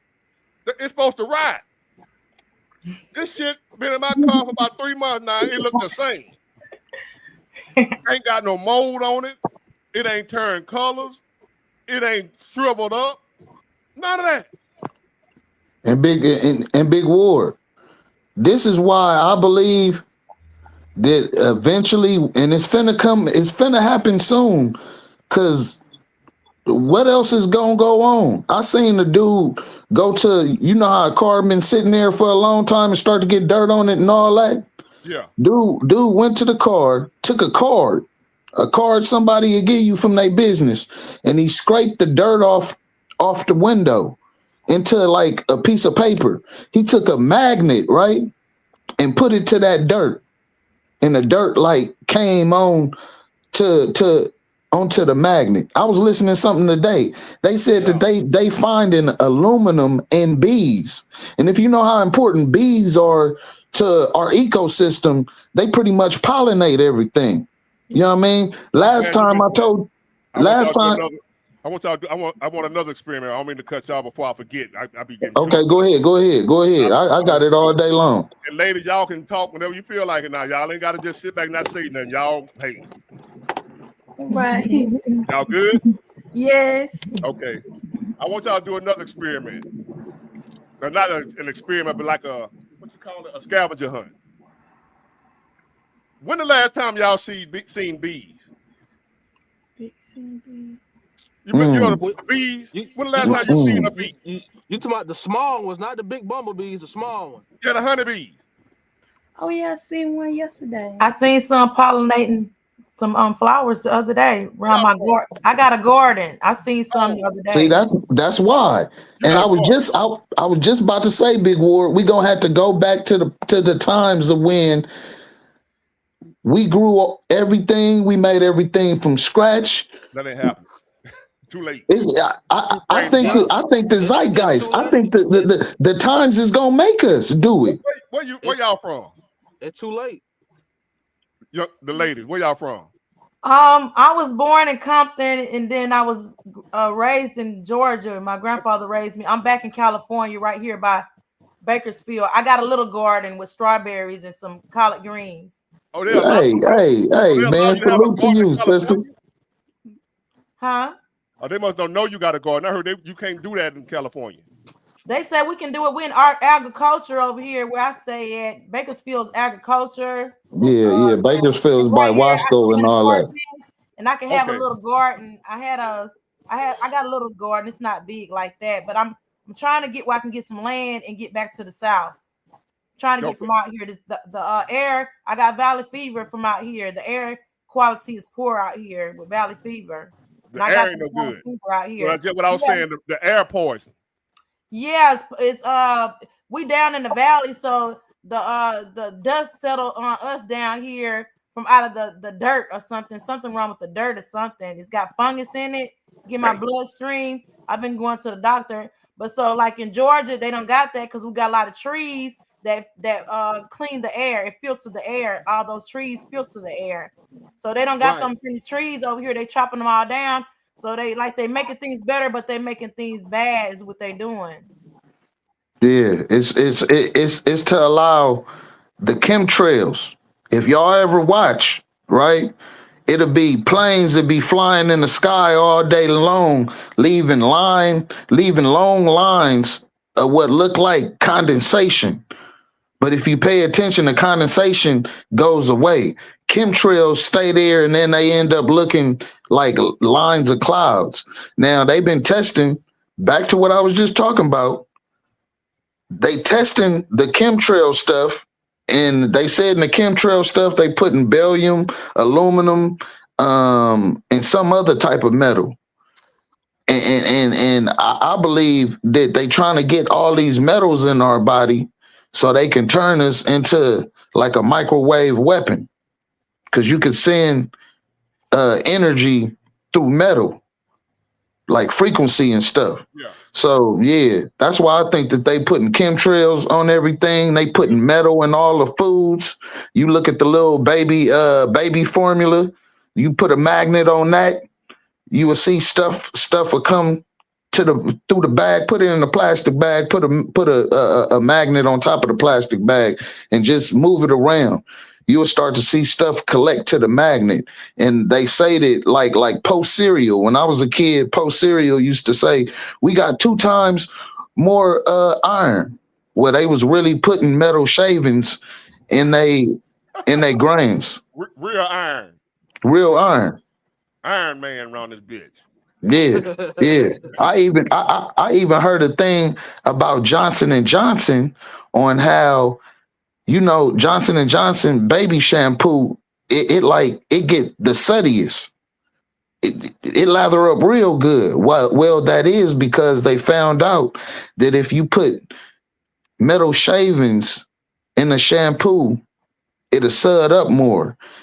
And they got to believe that when people see suds, they think cleanliness. So the more lather the shampoo will lather up, it'll sell more. And when I was coming up in the 90s, everybody used to go buy their kids Johnson and Johnson baby shampoo. Hey, That stuff used to lather up. Let me see. I got 1, 2, 3 on here. I'm gonna see if I can bring up one more. I think it's 9 you could bring up. Okay, let me see. All right. I don't want to pronounce your name wrong, man, but you said you I'm gonna bring you up. All right, Shamur. See how that work. Hello. Everybody still here, huh? Yes, sir. Yeah. All right. Yeah, we here. We rocking out, baby. Okay, I'm trying to make sure I ain't drop nobody by bringing up because I want you just sitting having to wait for so long. Okay. Respect, gratitude. I appreciate that. All right, what's on your mind? What's on your mind since you the new one up? Actually, I just wanted to touch bases with you about, all of the topics that you guys were speaking about. You know what I mean? Like he was just talking about how barium and aluminum is in the chemtrail compound. Yeah. And I just wanted to bring it to you guys' attention that, on the periodic table, I believe barium is Ba, capital Ba, and then aluminum is Al. And in a religious basis, Baal is considered a devilish entity. You know what I mean? There's a lot. Baal, yeah. Baphomet, yeah. And it's a lot to it, but I really didn't come to talk about that. I really wanted to come talk about a little bit about the common law, pertaining to the law. And I'm just very intrigued about it, man, because I just came across a $15,000 law. I'm excited. You know what I mean? It's like. You was going out, brother. What did you say? You came across a what now? A 15 what? $15,000 lawsuit, man, from the state. I live in Indianapolis, Indiana, by the way, and I got a misdemeanor charge for selling AirPods. For selling what? Apple AirPods. I'll show you up. Let me see. Islam, Mo. You got the real deals, or you selling the knockoff? These is the real deals. Oh, okay. And you got a misdemeanor. Yeah, I got a misdemeanor, criminal trespassing. Well, how the police do it, man. I stood my ground, you know what I mean, and basically I fought for my rights, and they took me in, and it was just a whole bunch of BS, you know what I mean. I went to court, and the judge, she was like pissed off that I told her I wanted to represent myself, and it's really all about how much I represent, you know what I mean. It's really, when it comes to financial situations, I mean, like anything, you can cancel debt. What I know, there's pretty much a lot, man, to explain, but I really don't want to take up everybody's time. You know what I mean? Money don't exist in this society. So you won a lawsuit for the against the city? Yeah. So I'm actually in the process of litigating the case now, but I'm just gonna get the case on motion for the case to get dismissed. And I got power of attorney over myself, man. I've been this way since about 17 years old. When I was a child, I got caught with a handgun a couple different times or whatever. But you know what I mean? I told him like I'm my own person. You know what I mean? I'm not the paper person. It's all about paper and pertaining to what you know. So, for private example, and public codes, the United States codes, and utilize those for case law or just evidence against the judge because they're not under the same jurisdiction. They're statutory jurisdictions. You're going in and out, man. What you listening on? My phone. That's my fault. Y'all. My phone is the speaker on the bottom of the phone, and I had it sitting up, poked up, so that's probably why y'all couldn't hear me. Can I hear me a little better now? Yeah. We can hear you when we can hear you, but then it'll go in and out. I wonder why I'm doing that. Oh yeah, it just did it right now. Yeah, it's probably just me, but there is a lot to say, you know what I mean? I got my case, my paperwork and everything right here. I got my script and everything, my contractual interests. Yeah, it's just like a whole lot, man. You can send in and do, just take position, because it's illegal for someone to represent you. And that's what they're doing. They're playing the game illegally against you. You know what I mean? There's a whole lot to say. I don't really want to say too much in detail on the live, but you know what I mean? Because there's like a gang of people on here, and I got pretty much, people are, I would say, after me or something like that, but it's not the case, you know what I mean? Because they just took all my firearms and everything like that, so it's kind of crazy. I just commented that in the comment section, but you know what I mean? It's like, it's a lot, man. It's a lot to sovereignty, you know what I mean? It's a lot to, living underneath the common law, man. They confiscated my things after just one little case, you know what I mean? And it's just like a bunch of BS, you know what I mean? You got to go through when the legal business comes in, you know what I mean? They do that for their protection, you know what I mean? Like, but at the same time, they leave you asked out. So it's a lot, but it's, you know, a little bit. I'm trying to give you guys, you know, I'm going to talk more about it on another live. I just, you know, happen to be studying, and I got a lot going on right now on my mind. So, okay. I don't want to get you in no trouble, man. So I appreciate you for joining us. Who is that? He look like my brother, Trey. He like your brother. Hey, but we are family. That's what they say. Now you said, young lady, you said you growing your own garden. Where you get your seed from? From one of these stores. What I got them different ones: Walmart, Home Depot, and some white guy was looking at me buying all them seeds. Like I got a bag of them. So when I'm trying to want to get some land, I'm trying to get myself where I can go back to Georgia. It's cheaper out there. Come on back home, baby Early girl. County, huh? Come on back home. Oh, you in Georgia? Yeah. He in Atlanta. Oh, not Atlanta. No, I've been in Atlanta. I know some people over there, some Johnsons over there that drive trucks. I've been in Atlanta. Well, come on home to the South. Put it that way. Yeah, because you can grow more things and got more land. But you're gonna need it. I've been seeing how these white people been sabotaging people, messing with black people over there, being farmers over there too. It was a young guy over there that was having a farm, and they was harassing that boy over there. I don't want to be over there. Me and my daughter, I'm gonna have to need some men's or something when I come over there. I don't want to. That's the only way we're gonna make it. We got to tribe up. Yeah, I don't want to be in no situation and don't have no help neither. And they really targeting at black people. All this stuff is in the Bible.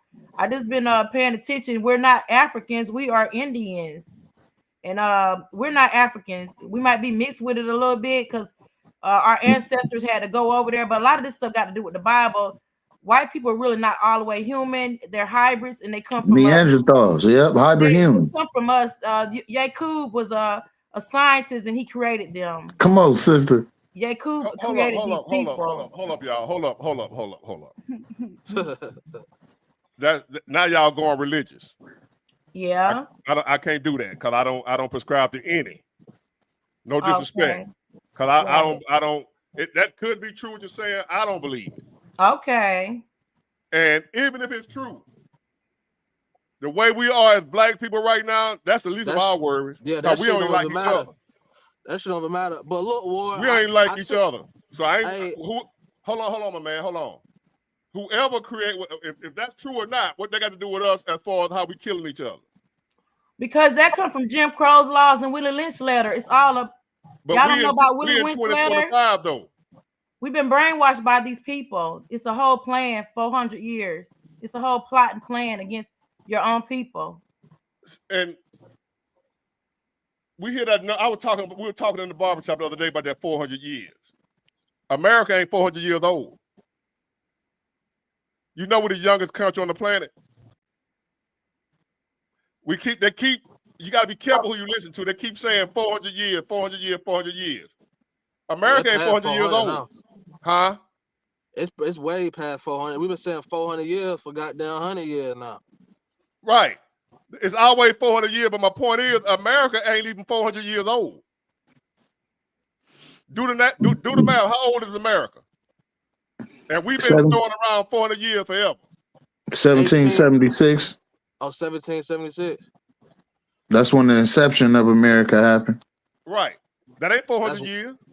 Yeah, that's well over. Yeah, way over.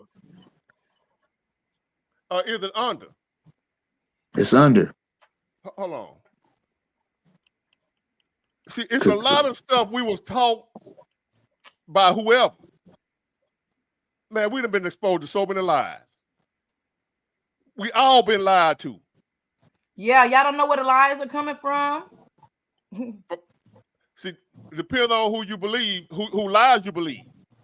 Because somebody said, because what you just said, that white people were created in the lab. My grandfather even told me that. my grandfather told me some stuff too that wasn't true. No disrespect. Do But you now, know that they fed your there's babies also to people that believe alligators? that white people that came from black people they had leprosy. These people are race of devils. I don't care what nobody say. These people are race of devils. Yeah, you can't say that. No, and I understand why you did that, Ward. Now, let me just say one thing. I'm gonna let you go. People say all this black and white stuff, right? But do you know Harriet Tubman, in order for her to get all the runaway slaves, to them bunkers and to be free, those same white people she talking about, Helped the her. slave master wives helped Harriet Tubman to free slaves and stuff like that. So all that black and white shit, bro, that shit don't matter, bro. That shit, I don't even deal in that, man. Yeah. First of all, that's a status, and nobody on earth is a color. We all come from different nations, so that is a certain aspect that they've tried to throw on our people, and forget the civil rights. I want human rights. I wanted to be treated like a human being and answer to nobody but the creator that created all of this. I don't want to answer to no man and no government. My bad, cutting you off. Man, these people talking about some shit. If y'all know the story of Yaqub, you heard of that? Yeah, the large haired scientist, Nation of Islam. Yeah, the big head scientist. Not only are they saying white people were created by this man, they saying that they're the race of people that live in the center of the earth. If them folk don't sound, do that sound? Come on now. I mean, but David Icke in the book Children of the Matrix, he tell you about the reptilian people. See, I ain't got time for all that. You know what I mean? I just ain't doing all that. And the shapeshifters and all that. All that bull. I ain't saying it ain't true. I'm saying I ain't experienced none of that shit, man. Yeah, I feel you. I feel you. Like I don't want to hear nobody come telling me about their God. I want you to come telling me about some Yaqub and I don't. Come on, I'm dealing with real shit. I'm dealing with real life today. What we dealing with shit. I don't want to hear no shit about no 3,000-4,000 years ago, 5,000, 10,000 years. Some big head scientist was living under God. They say them folk were living in the center of the earth, man. Yeah, I don't know how you could live in the center of the earth. That's the hardest part of the earth. It was another. There was another race of people, and something happened where Yaqub's parents or something was killed, and he swore to get revenge or something like that. So he created white people to get revenge. Look up the story. Read the story, man. Then you see why I cut them off. I ain't trying to hear all that. That shit crazy as hell. Now, it's respectful because they women, and it's nice to have some women on here. And then when we get to women, they talk about some white folk created in the lab. Yeah, it's irrelevant. It's irrelevant, man. I mean, and that's why I was trying to bring points and solutions that could help us now. A point that I heard even if that was true, what they got to do with now? Well, that's why I was trying to bring them up on the points that I felt like they could have been applauded and cheerleaded and supported on. Was they had a garden? A lot of black people need to get back to getting a garden. Wait. Let me ask you something, Ward, because I could kind of see where you finna go with this. You asked that young lady where you get your seeds from. Right. Now, I couldn't even finish it. She went off the deep end. Now, why you ask her that? I think I know why, but why you ask her that? Because even if you ain't got your what they call heirloom seeds, which is seeds gonna be that you can trace back hundreds of years, you know exactly what plant the seed came from. You buying Monsanto. Come on now, Ward, and tell them about that Terminator seed, Big Ward. And that's what they say. That's in Antarctica right now. The seeds. The seed vault. He talking about the seed vault. President Black, you talking about the seed vault that they got in Antarctica. They got all the seeds. Yeah, that's why you can't go there, brother. But Monsanto, they created a seed. Mm-hmm. Pretty much the seeds you plant now. When you go in the Walmart, whatever you buying these seeds, that's why you're not eating healthy, even if you're eating fruits and vegetables, because the seed poison. Yeah, facts. They put the seed in the poison. I mean, the poison in the seed. Yeah. So the bugs won't eat the plant. So they don't have to do all that spraying and stuff. Fruits don't even decay like they supposed to. The GMO, genetically modified. That means they was created. Look on a box of cereal. And you will see, I got a box of kick. I eat it anyway, I don't give a fuck. But go die in the goddamn way. You can't, what you gonna do? What you gonna do? Yeah. You ain't gonna live forever. So I see where I say GMO on the box. This product contains genetically modified organisms. It say it on all the good shit, man. All the kids' products, the goldfish, the Doritos, everything, man. Everything you eat is poison. You fuck, bro. So when I wasn't trying to be funny when I say I'm going to enjoy me a Whopper with cheese, light lettuce, extra mayo. I wasn't bullshit. I wasn't bullshit. War. I just seen a commercial, a good commercial that Burger King did, where you was talking about that fry from McDonald's. Burger King just did a commercial, bro, where they show their hamburger over 30-something days. It get mold on it. It look ugly. You feel me? But what they trying to say is we got real food, unlike McDonald's. You know what I mean? Now, the kicker could be, what if that's just a commercial? What if they food really is still like McDonald's, but they done gave you this commercial that believe you that they food is real and it decays, it get mold on it, it turn ugly after it being out for all that time. Yeah, so I think you can't trust none of these corporations, to be real with you. Have y'all seen the new KFC commercial? Yeah, where they dipping people in gravy, I heard. If we want to talk about something spooky, they got a commercial where they had like a little pig with some demonic eyes or something like that. And then towards the end of it, it was like on some goddamn what's that damn movie called Hunger Games type thing, where they took the dude, they seen this gravy, people drinking from the gravy with their hand. They had the dude in their arms, they dipped him in the damn gravy, whoosh. He came back out a goddamn chicken tender, man.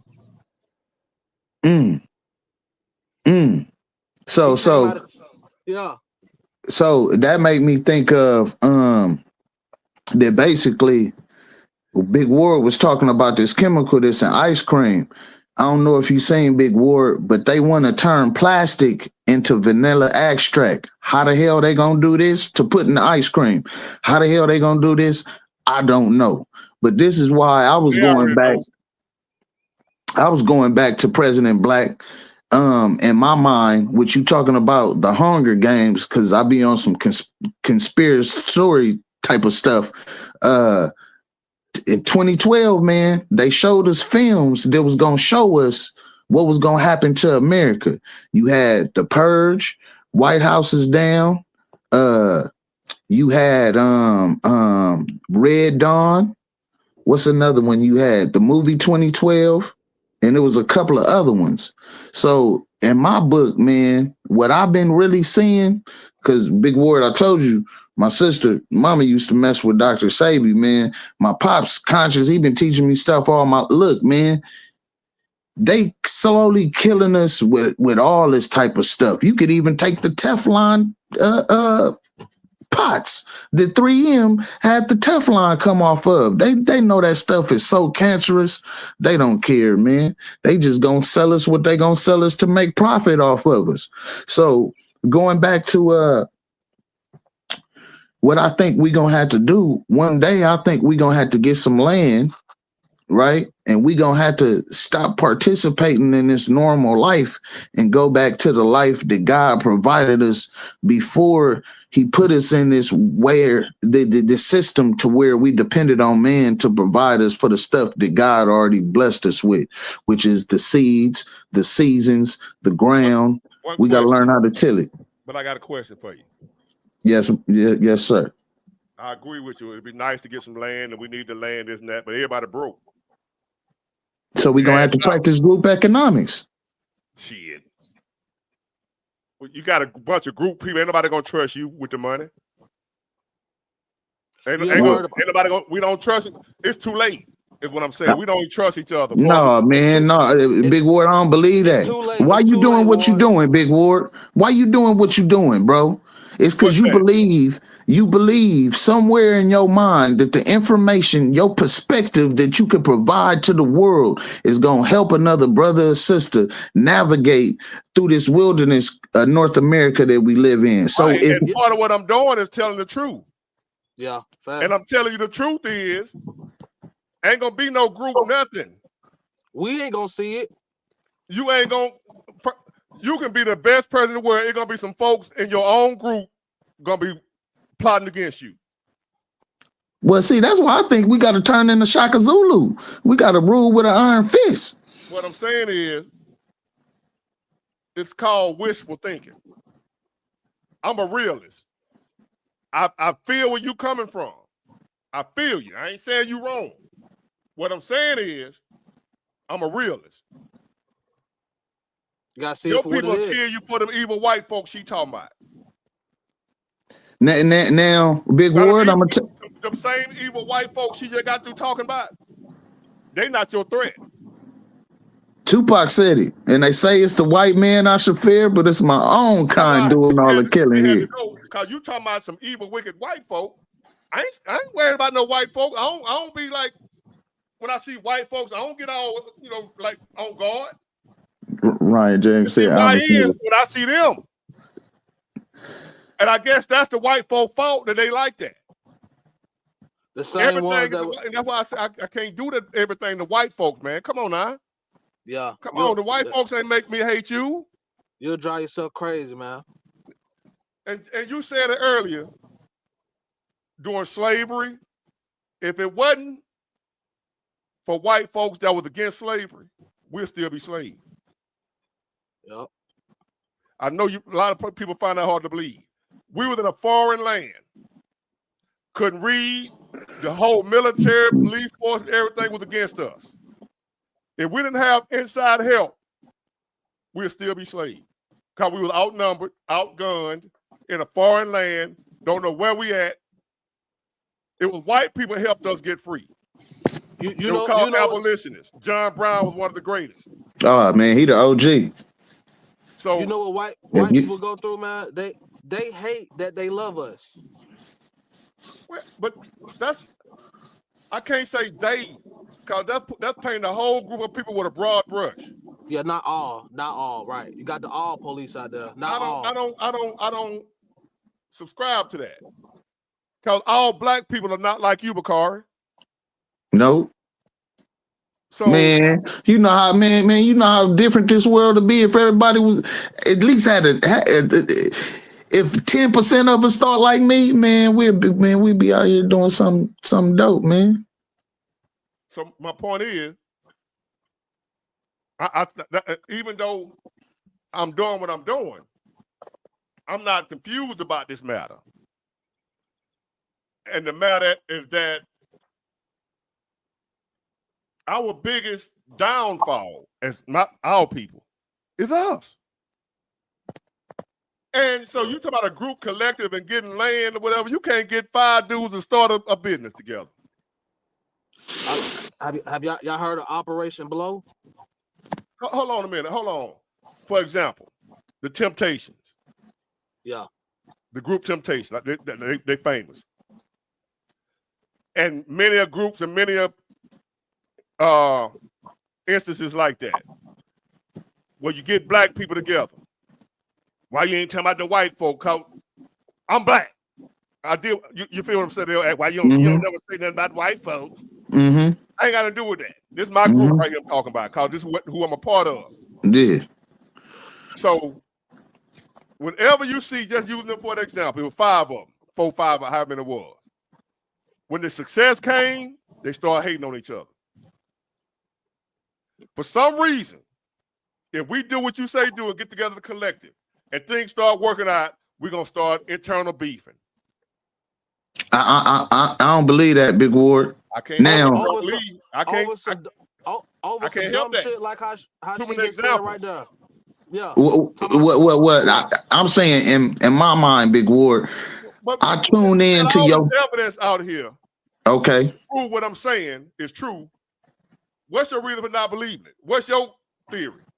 Okay. I can show you instance after instance after instance what is gonna happen.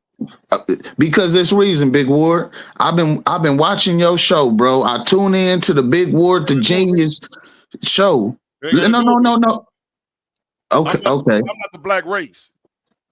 Okay. Well, I'm just gonna say that I think that this other people, the 5%ers will call them A-likes. I think it's other black men and black women like me that share a certain type of thought and vibration and frequency. And I know they can appreciate that. And I know you're true. And guess what's gonna happen? The niggas gonna kill you. What? I mean, what you just said is true. I agree with you. There are others like me and you out here. Yeah. And the niggas hate me. The niggas hate you. Well, I mean, I can't do nothing about that, Big Ward. Stay out the way. That's what you can do. Oh, yeah. Do a group collector and then end up dead by the same one you trying to help. I'm just, you know. Hey man, you ain't gotta believe me. No. Look. I believe you, bruh. Everything messed up didn't happen to me in my life has happened at the other hands of a brother and sister. But at the same time, I do understand. You feel me? What did Jesus say? Forgive them for they not know what they do. A lot of us is ignorant to the facts of our ways and our behavior and things of that nature. So when I got a rehabilitated brother like myself, like yourself, I like to pour into that, and I like to promote that. I like to big that up rather than the negativity. I believe. Here it is right here. That's deep right there, Queen, the Empress. We are supposed to be divided. We don't share the same spirit, the spirit of God. Now, just say you don't believe in God or whatever. We can change that to something else. Mm-hmm. We don't share the same mindset, the good and evil, or right and wrong. We don't have the same belief what's right and wrong. So even though we may all be black, we don't all think alike. Of course. Not all Mexicans think alike. So, but Mexicans will come together as a group collective, like you said we should do. We won't even do that. Whether they think alike or not, they will all work together for the greater good of the whole people. We won't do that. And what I didn't like about what the young lady was saying, blaming the white folks and Yakub and all that, because before white people ever set foot on this place, we was over there in Africa doing the same damn thing. We was everywhere. Yeah. Killing each other. Before white people ever showed up on the scene, we was always at each other's ass. Tribalism. To this day, they in Africa doing it right now. Before slavery. See, I go back before that. I don't count just a few, because like I said, America ain't but a few hundred years old. Mm-hmm. So what the black folk dealing with in America, this ain't the only place we done dealt with this. How we was able to become slaves in the first place, for us to be the strongest race on the planet. How we end up being enslaved? Because united we stand, divided we fall. We always been divided. That's how we became slaves in the first place. And now you think we finna come together now? We ain't never in the history ever came together. We never have. I don't know why, but we never have. Well, see, Big Ward made me think about. Man. We tribalists. No. I agree. I'm a blood. I agree with you. But it makes me also think about the song from the Commodores. You know what I mean? Maybe I'm just a foolish dreamer, my brother. But I seen it. I ain't gonna call you foolishness, but you're a dreamer. If you think we're gonna have we're gonna come together as one big race and stick together and conquer the world when we ain't never did that.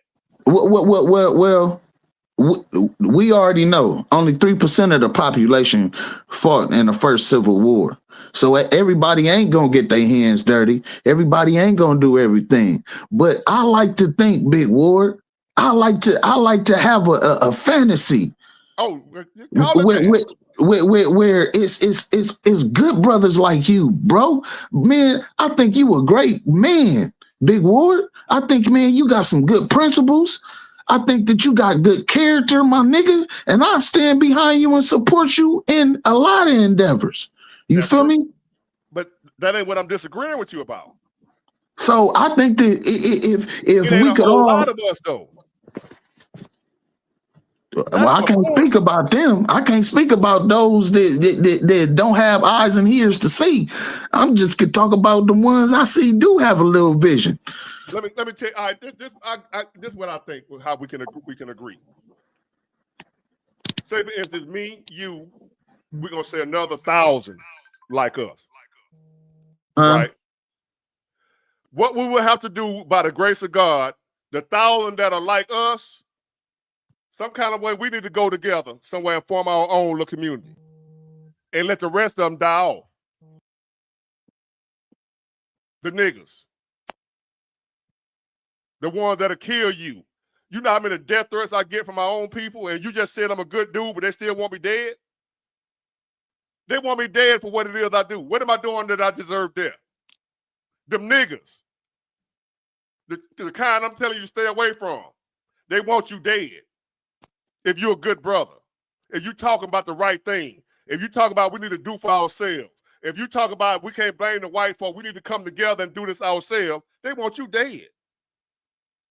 For just what you saying. Yeah, you're right, Big Ward. It leads me to think about one of my favorite movies, right?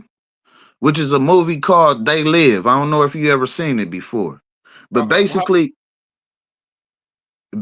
in this movie, Roddy Piper, he find these glasses, and once he put on these glasses, he could see the world for what it really is. The money say obey.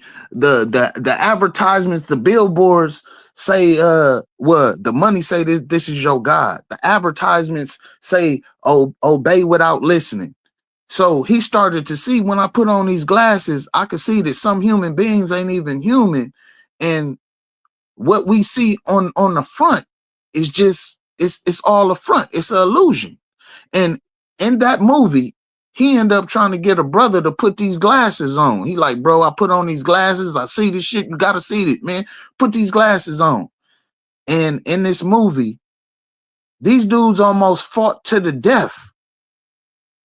They almost fought to the death, Big Ward.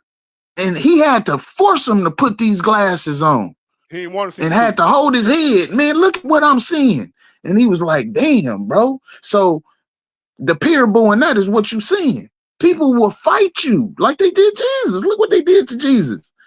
I know if they did that to Jesus, they'll do the same thing, even worse to Bakari, my brother. Right. But that's not what I'm afraid of. I'm paying more attention to.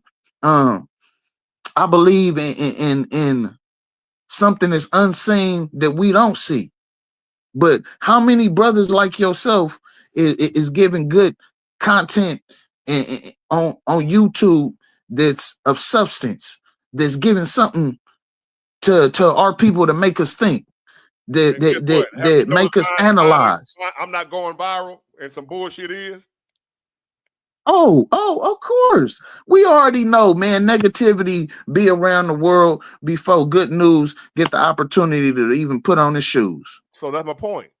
How are we gonna save them people if they don't want to hear what you're talking about? I mean, eventually we gonna. They don't even want to hear it. So as far as like you just said, you optimistic, and maybe you're wishful think, whatever you call it, a thinker, dreamer. Yeah, maybe I'm just a foolish dreamer, like Lionel Richie say. Don't even want to hear what you're talking about. Well, see, that's the thing. Those that have ears and eyes will see. They gonna get it eventually. And that's you know what I mean? They already are the ones who show up. Yeah. So I'm talking to us. I'm not going. What the Bible say? Don't cast your pearls among swine. But you were talking about the whole black race being saved, and I'm telling you, ain't no hope. Oh no. I mean, of course I know all of us, baby. Some people gonna be casualties of this war that's going on called life. The majority. If a war break out right now, the majority of people that gonna end up dead is black folk. A lot of us, I could see that. A lot of us, I could see that because we paying attention to the wrong thing. We don't even think that a war could happen, and this thing almost finna pop with Iran right now. So I can see that. And ain't none of us ready. I mean, ain't none of us ready. I got all the other folk, the Mexicans, the white folk, and everybody else as a group are getting ready. But us. We still got women on TV talking about Birkin bags and what a real man supposed to do for her and buying her this, buying her that. We got men that's out here, beta males and soy boys, and they, ain't no, we done. As like us, we gotta. Hey, Big Ward, hear me out. I might not be ready all the way, brother, but I've been thinking, I've been seeing. You know what I mean? But that's you. So I'm sorry. You know what I mean? But what I be saying is, it's gonna have to be. I tell everybody this that listen to me. It's gonna have to be me, you, President Black, and whoever else. A few of us that's here listening. We would have to some kind of way find each other and form our own little community with our whatever we're gonna use to protect ourselves. We gotta find our own land and we gotta shut everybody else off. And that's what I believe is the only way we gonna make it, my brother. At the end, ain't no believe that's it. If we don't do that, we dead. But as far as the overall black race, the black woman, these modern women, I ain't talking about the old school. I'm talking the modern black women. They done. We can't do nothing with them, and we shouldn't even want to. Let them die off. They're not supporting the black man no way. The black man that's not supporting the black woman, let them die off. Yeah, for sure. Few of us that's strong, we the only ones should survive. As what they said, the chief or whatever you call it. The majority of, I say about, just say 100% black people in America. I say about 15% of us need to survive. Look, Big Ward, they got it. Rest ain't nothing you can tell them. Ain't nothing you can do with them. I mean, but yes. What can we do, my brother? What can we do? I could just hell with them is what we can do. Yeah. Let the flood get them. Yep. I mean, it's gonna happen eventually. If the Bible is true, ain't that what God did? Let the flood get them. Let them drown. I ain't trying no more. They want me dead. I can show you death threats from my own people, not white folks. I got dudes that came out here talking about he coming out here to whoop my ass. Because he's still breaks off of him. He's still a slave in the mind, my brother. What did Harriet say? Harriet said I could have saved 1,000 more slaves if they knew they were slaves. But I can't worry about what they are. The point is they want me dead. And I will make sure do the best I can to get them first. Oh, for sure. For sure. But I don't want to be in that position. So what I do is I stay the hell away from around them. I don't give a fuck what happened to them. Oh, yeah, yeah. I mean, look. People call they my color. Look, Big Ward, you do want your channel to go big, and it will. No, I'm good. I'm good, right? I ain't kissing ass. No. I'm saying that once you fill them shoes of being so-called a voice, that's when the real party gonna start. Because that's when they gonna send the Judases. That's when they gonna send the what was that brother William O'Neill? They got Chairman Fred Hampton killed. Yeah, they gonna send them brothers at you. But you know what I'm saying? But I don't want to. I don't allow nobody in my vicinity though. Yeah, I know how to. I don't allow nobody in my space. Yeah, and I mean, I make that known so anybody that come in my space, I'm already locked and loaded because I already let everybody know don't come in my space because I don't trust nobody. Yeah, the difference between me and them guys, they trusted somebody.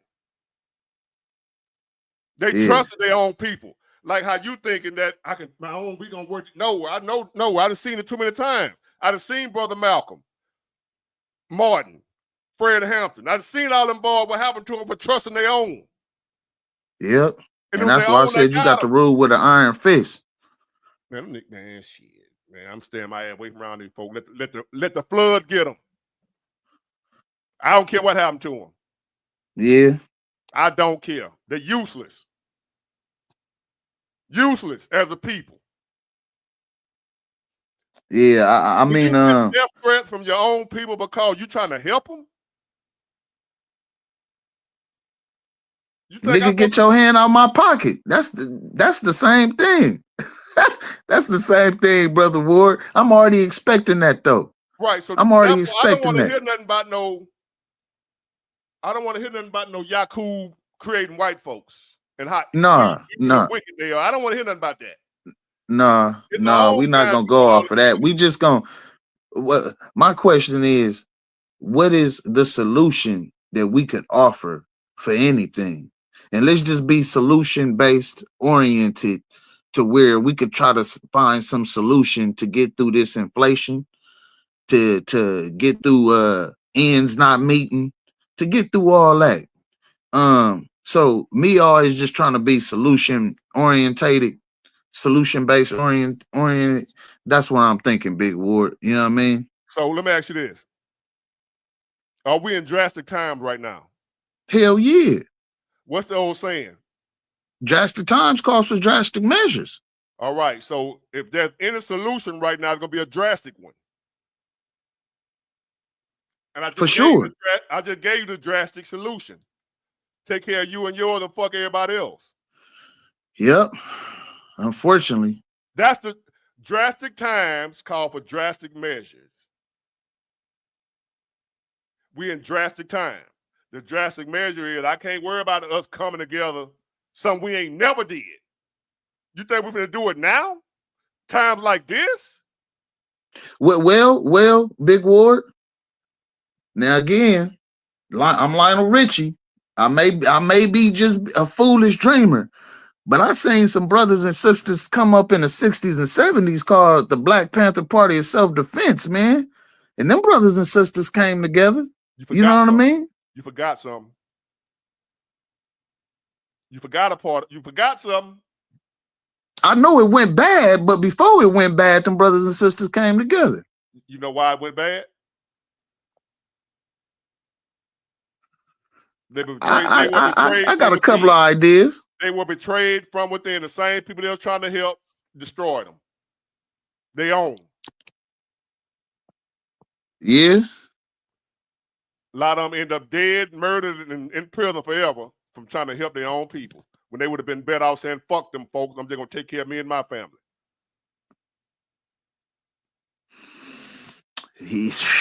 I got too many examples to show you what I'm talking about. The same, whenever you give me a name of a group or a person that try to help black people, I can show you how they end up getting screwed over by black people. I mean, every one of them. Yes, I mean, I do. Hold on. I do, Big Ward. I agree with you. Every one of them. I agree with you, and that just make me think it ain't nothing else to do, but you know what I mean. Yours. I just either might as well do this, or I don't know. I'm gonna tell you what it is to do. You and yours. Okay. You got a family? No, I don't got no children of my own. I don't got no wife. I don't got none of that. Well, find some people that you can help. A small group of people that you know are good people, and help them. Well, see, I say what I say because I live out of my experience. My experience, I got a homie that got killed in front of my mom's house, which I'm at right now, in 2007. Now his daughter is about to graduate in Noonan, Georgia, and next month in May. The girl graduating college and high school at the same time. Big Ward, I didn't even know you could do that shit. You know what I mean? She in her nursing program. But I've been investing and I've been trying to be there for that young lady and also her brother because their daddy got killed. So this is where my kind of thought of we got to be our brother's keeper. We got to do stuff like that is because of the stuff I seen in my own life I went through that I just believe in. But that's worth helping though. Yeah, for sure. So help that. Yeah. The black race, I ain't worried about them. Call me whatever. They'll kill you. They'll kill you. No, they will. They will. I say it all the time, Big Ward. They say it all the time, but I just, again, I'm just Lionel Richie. I'm just a foolish dreamer. I want to see my people unite. I want to see my people I do see. too. Ain't nothing wrong with that. I ain't knocking you for wanting that shit. I want the $100 million. Yeah, yeah. I ain't knocking you for that. Ain't nothing bad to want now. I ain't saying you crazy for wanting something good. That's good. That would Yeah. be beautiful. That would be beautiful, man. I would love it. The black people just come together and unite and take over the world. Because if we did unite, the world couldn't do nothing with us. Yeah. But the problem is we ain't gonna do it. Ain't gonna do it. I would have to come on here one day, but then I will be showing you the folk email, and I want to do all that of death threats I get. Yeah, man. That's The weirdest shit I ever seen in my life. I'm a YouTuber. That's sad that people still got that much of an ideology to where they want to cause harm to a brother or sister. It's simply just trying to help them out, man. And I'm not even a celebrity. I'm a YouTube. I'm just a small YouTuber. These folks watching me like that, bro. Who am I? What if I was big time? You a nigga that's trying to run off the plantation and they don't want you to run? Instead of running with me. Yeah, fuck them. They won't You run know what I'm with saying?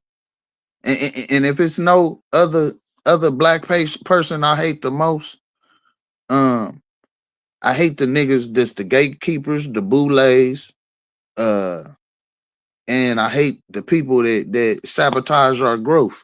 And like, you know what I mean? Like this thing about this young baby, man, it's bigger than me, man.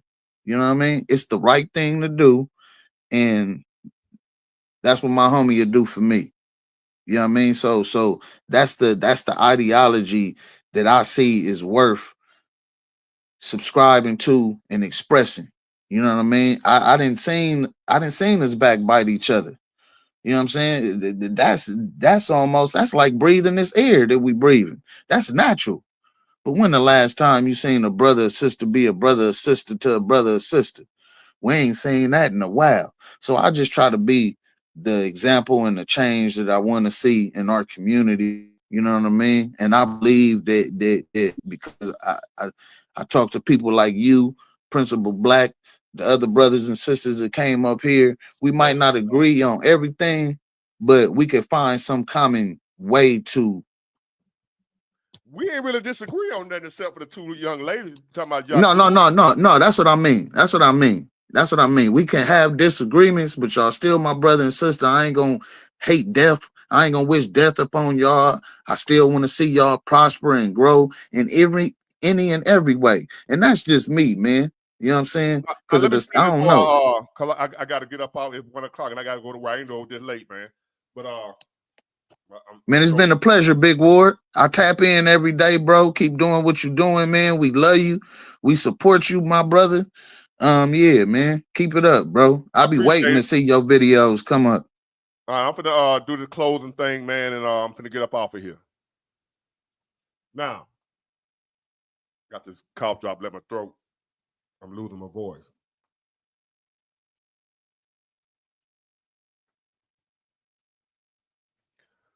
All right, y'all know I got my little movie coming up soon. My producer and everything, the thumbnails, the movie, everything that I'm doing. That's not me.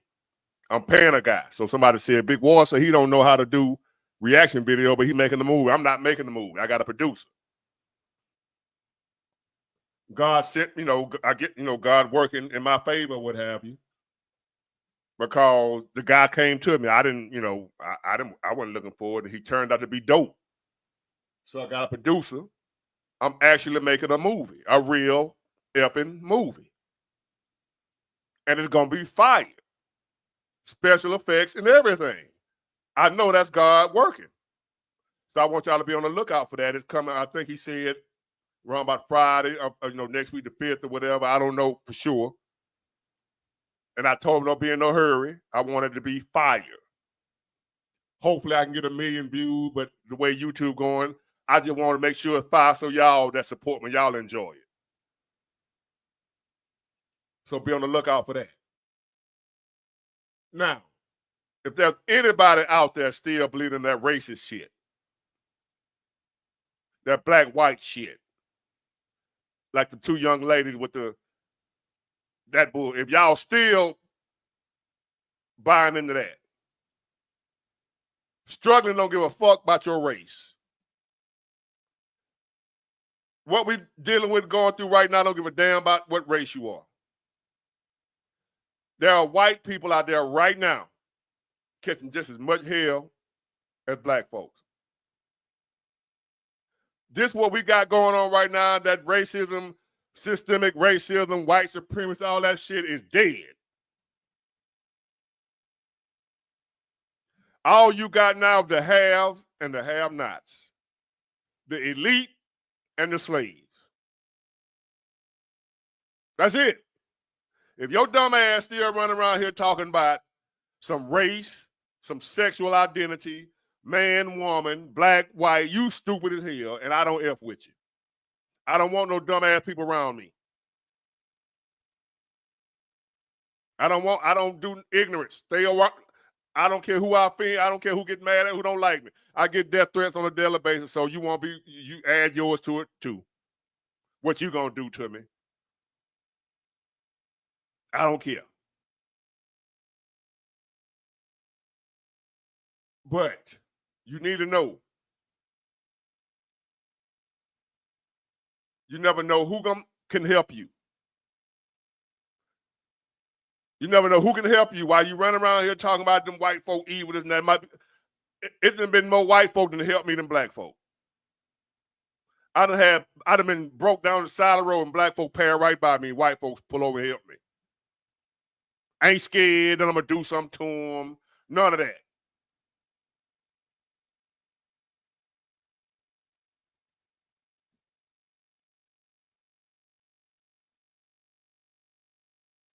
So it's real out here, ladies and gentlemen. I'm gonna do my best to try to give you what I know. I would love, as my man say, for my channel to blow up to be millions and people watching and stuff like that. But that's I'm not that type of what they want to blow up like that. So for y'all that show up on a regular and daily basis, I'm gonna give you the best that I can give you. Even the ones who show up and don't like me, you got to ask yourself, why you keep showing up? You're showing up for a reason. You don't hate me like you think you do. You're just scared. I scare you. I'm making you open your eyes. And that scares you.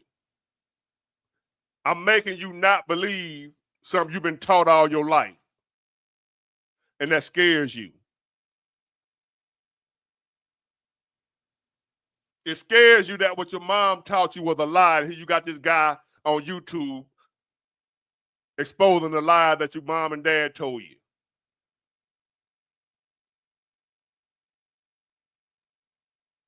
You hate the fact that you believe in them Democrats all your life. And you don't even know why. And now I'm challenging you to ask yourself, why am I a Democrat? And you can't come up with no answer. So instead of answering the question, you get mad at the guy who asked the question, me. That's fine. I'm good. Just know I'm working on these. And I already got that. If you decide you want to run your ass up, I would not hesitate. I'm a good dude, but I ain't nobody's fool, and I want to live just like you do.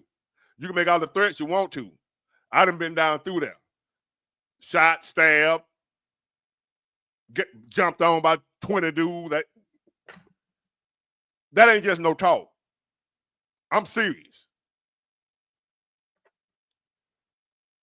That's a stab wound for me blocking a knife, if you can see that. I'm serious. I just look like this. I'm a changed man. But I ain't forgot how to lay one of you fools down. When you want to, and I don't care what your whether it be mental illness, whatever your reason is, well, you think you're going to do something to me because of my views. I'm not going to be like, well, damn, he kind of crazy or she crazy. She off the medicine. I'm going to be taking it. No. You don't care about my son. You don't care about my family. Who will be hurting if I'm not there? Cause you mad because somebody said. I ain't playing.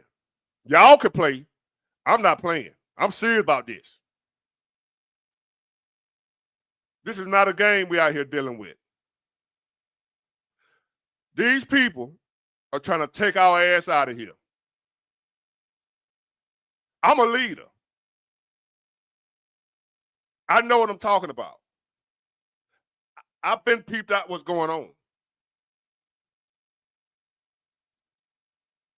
I ain't trying to be in nobody's way. I'm trying to get out the way.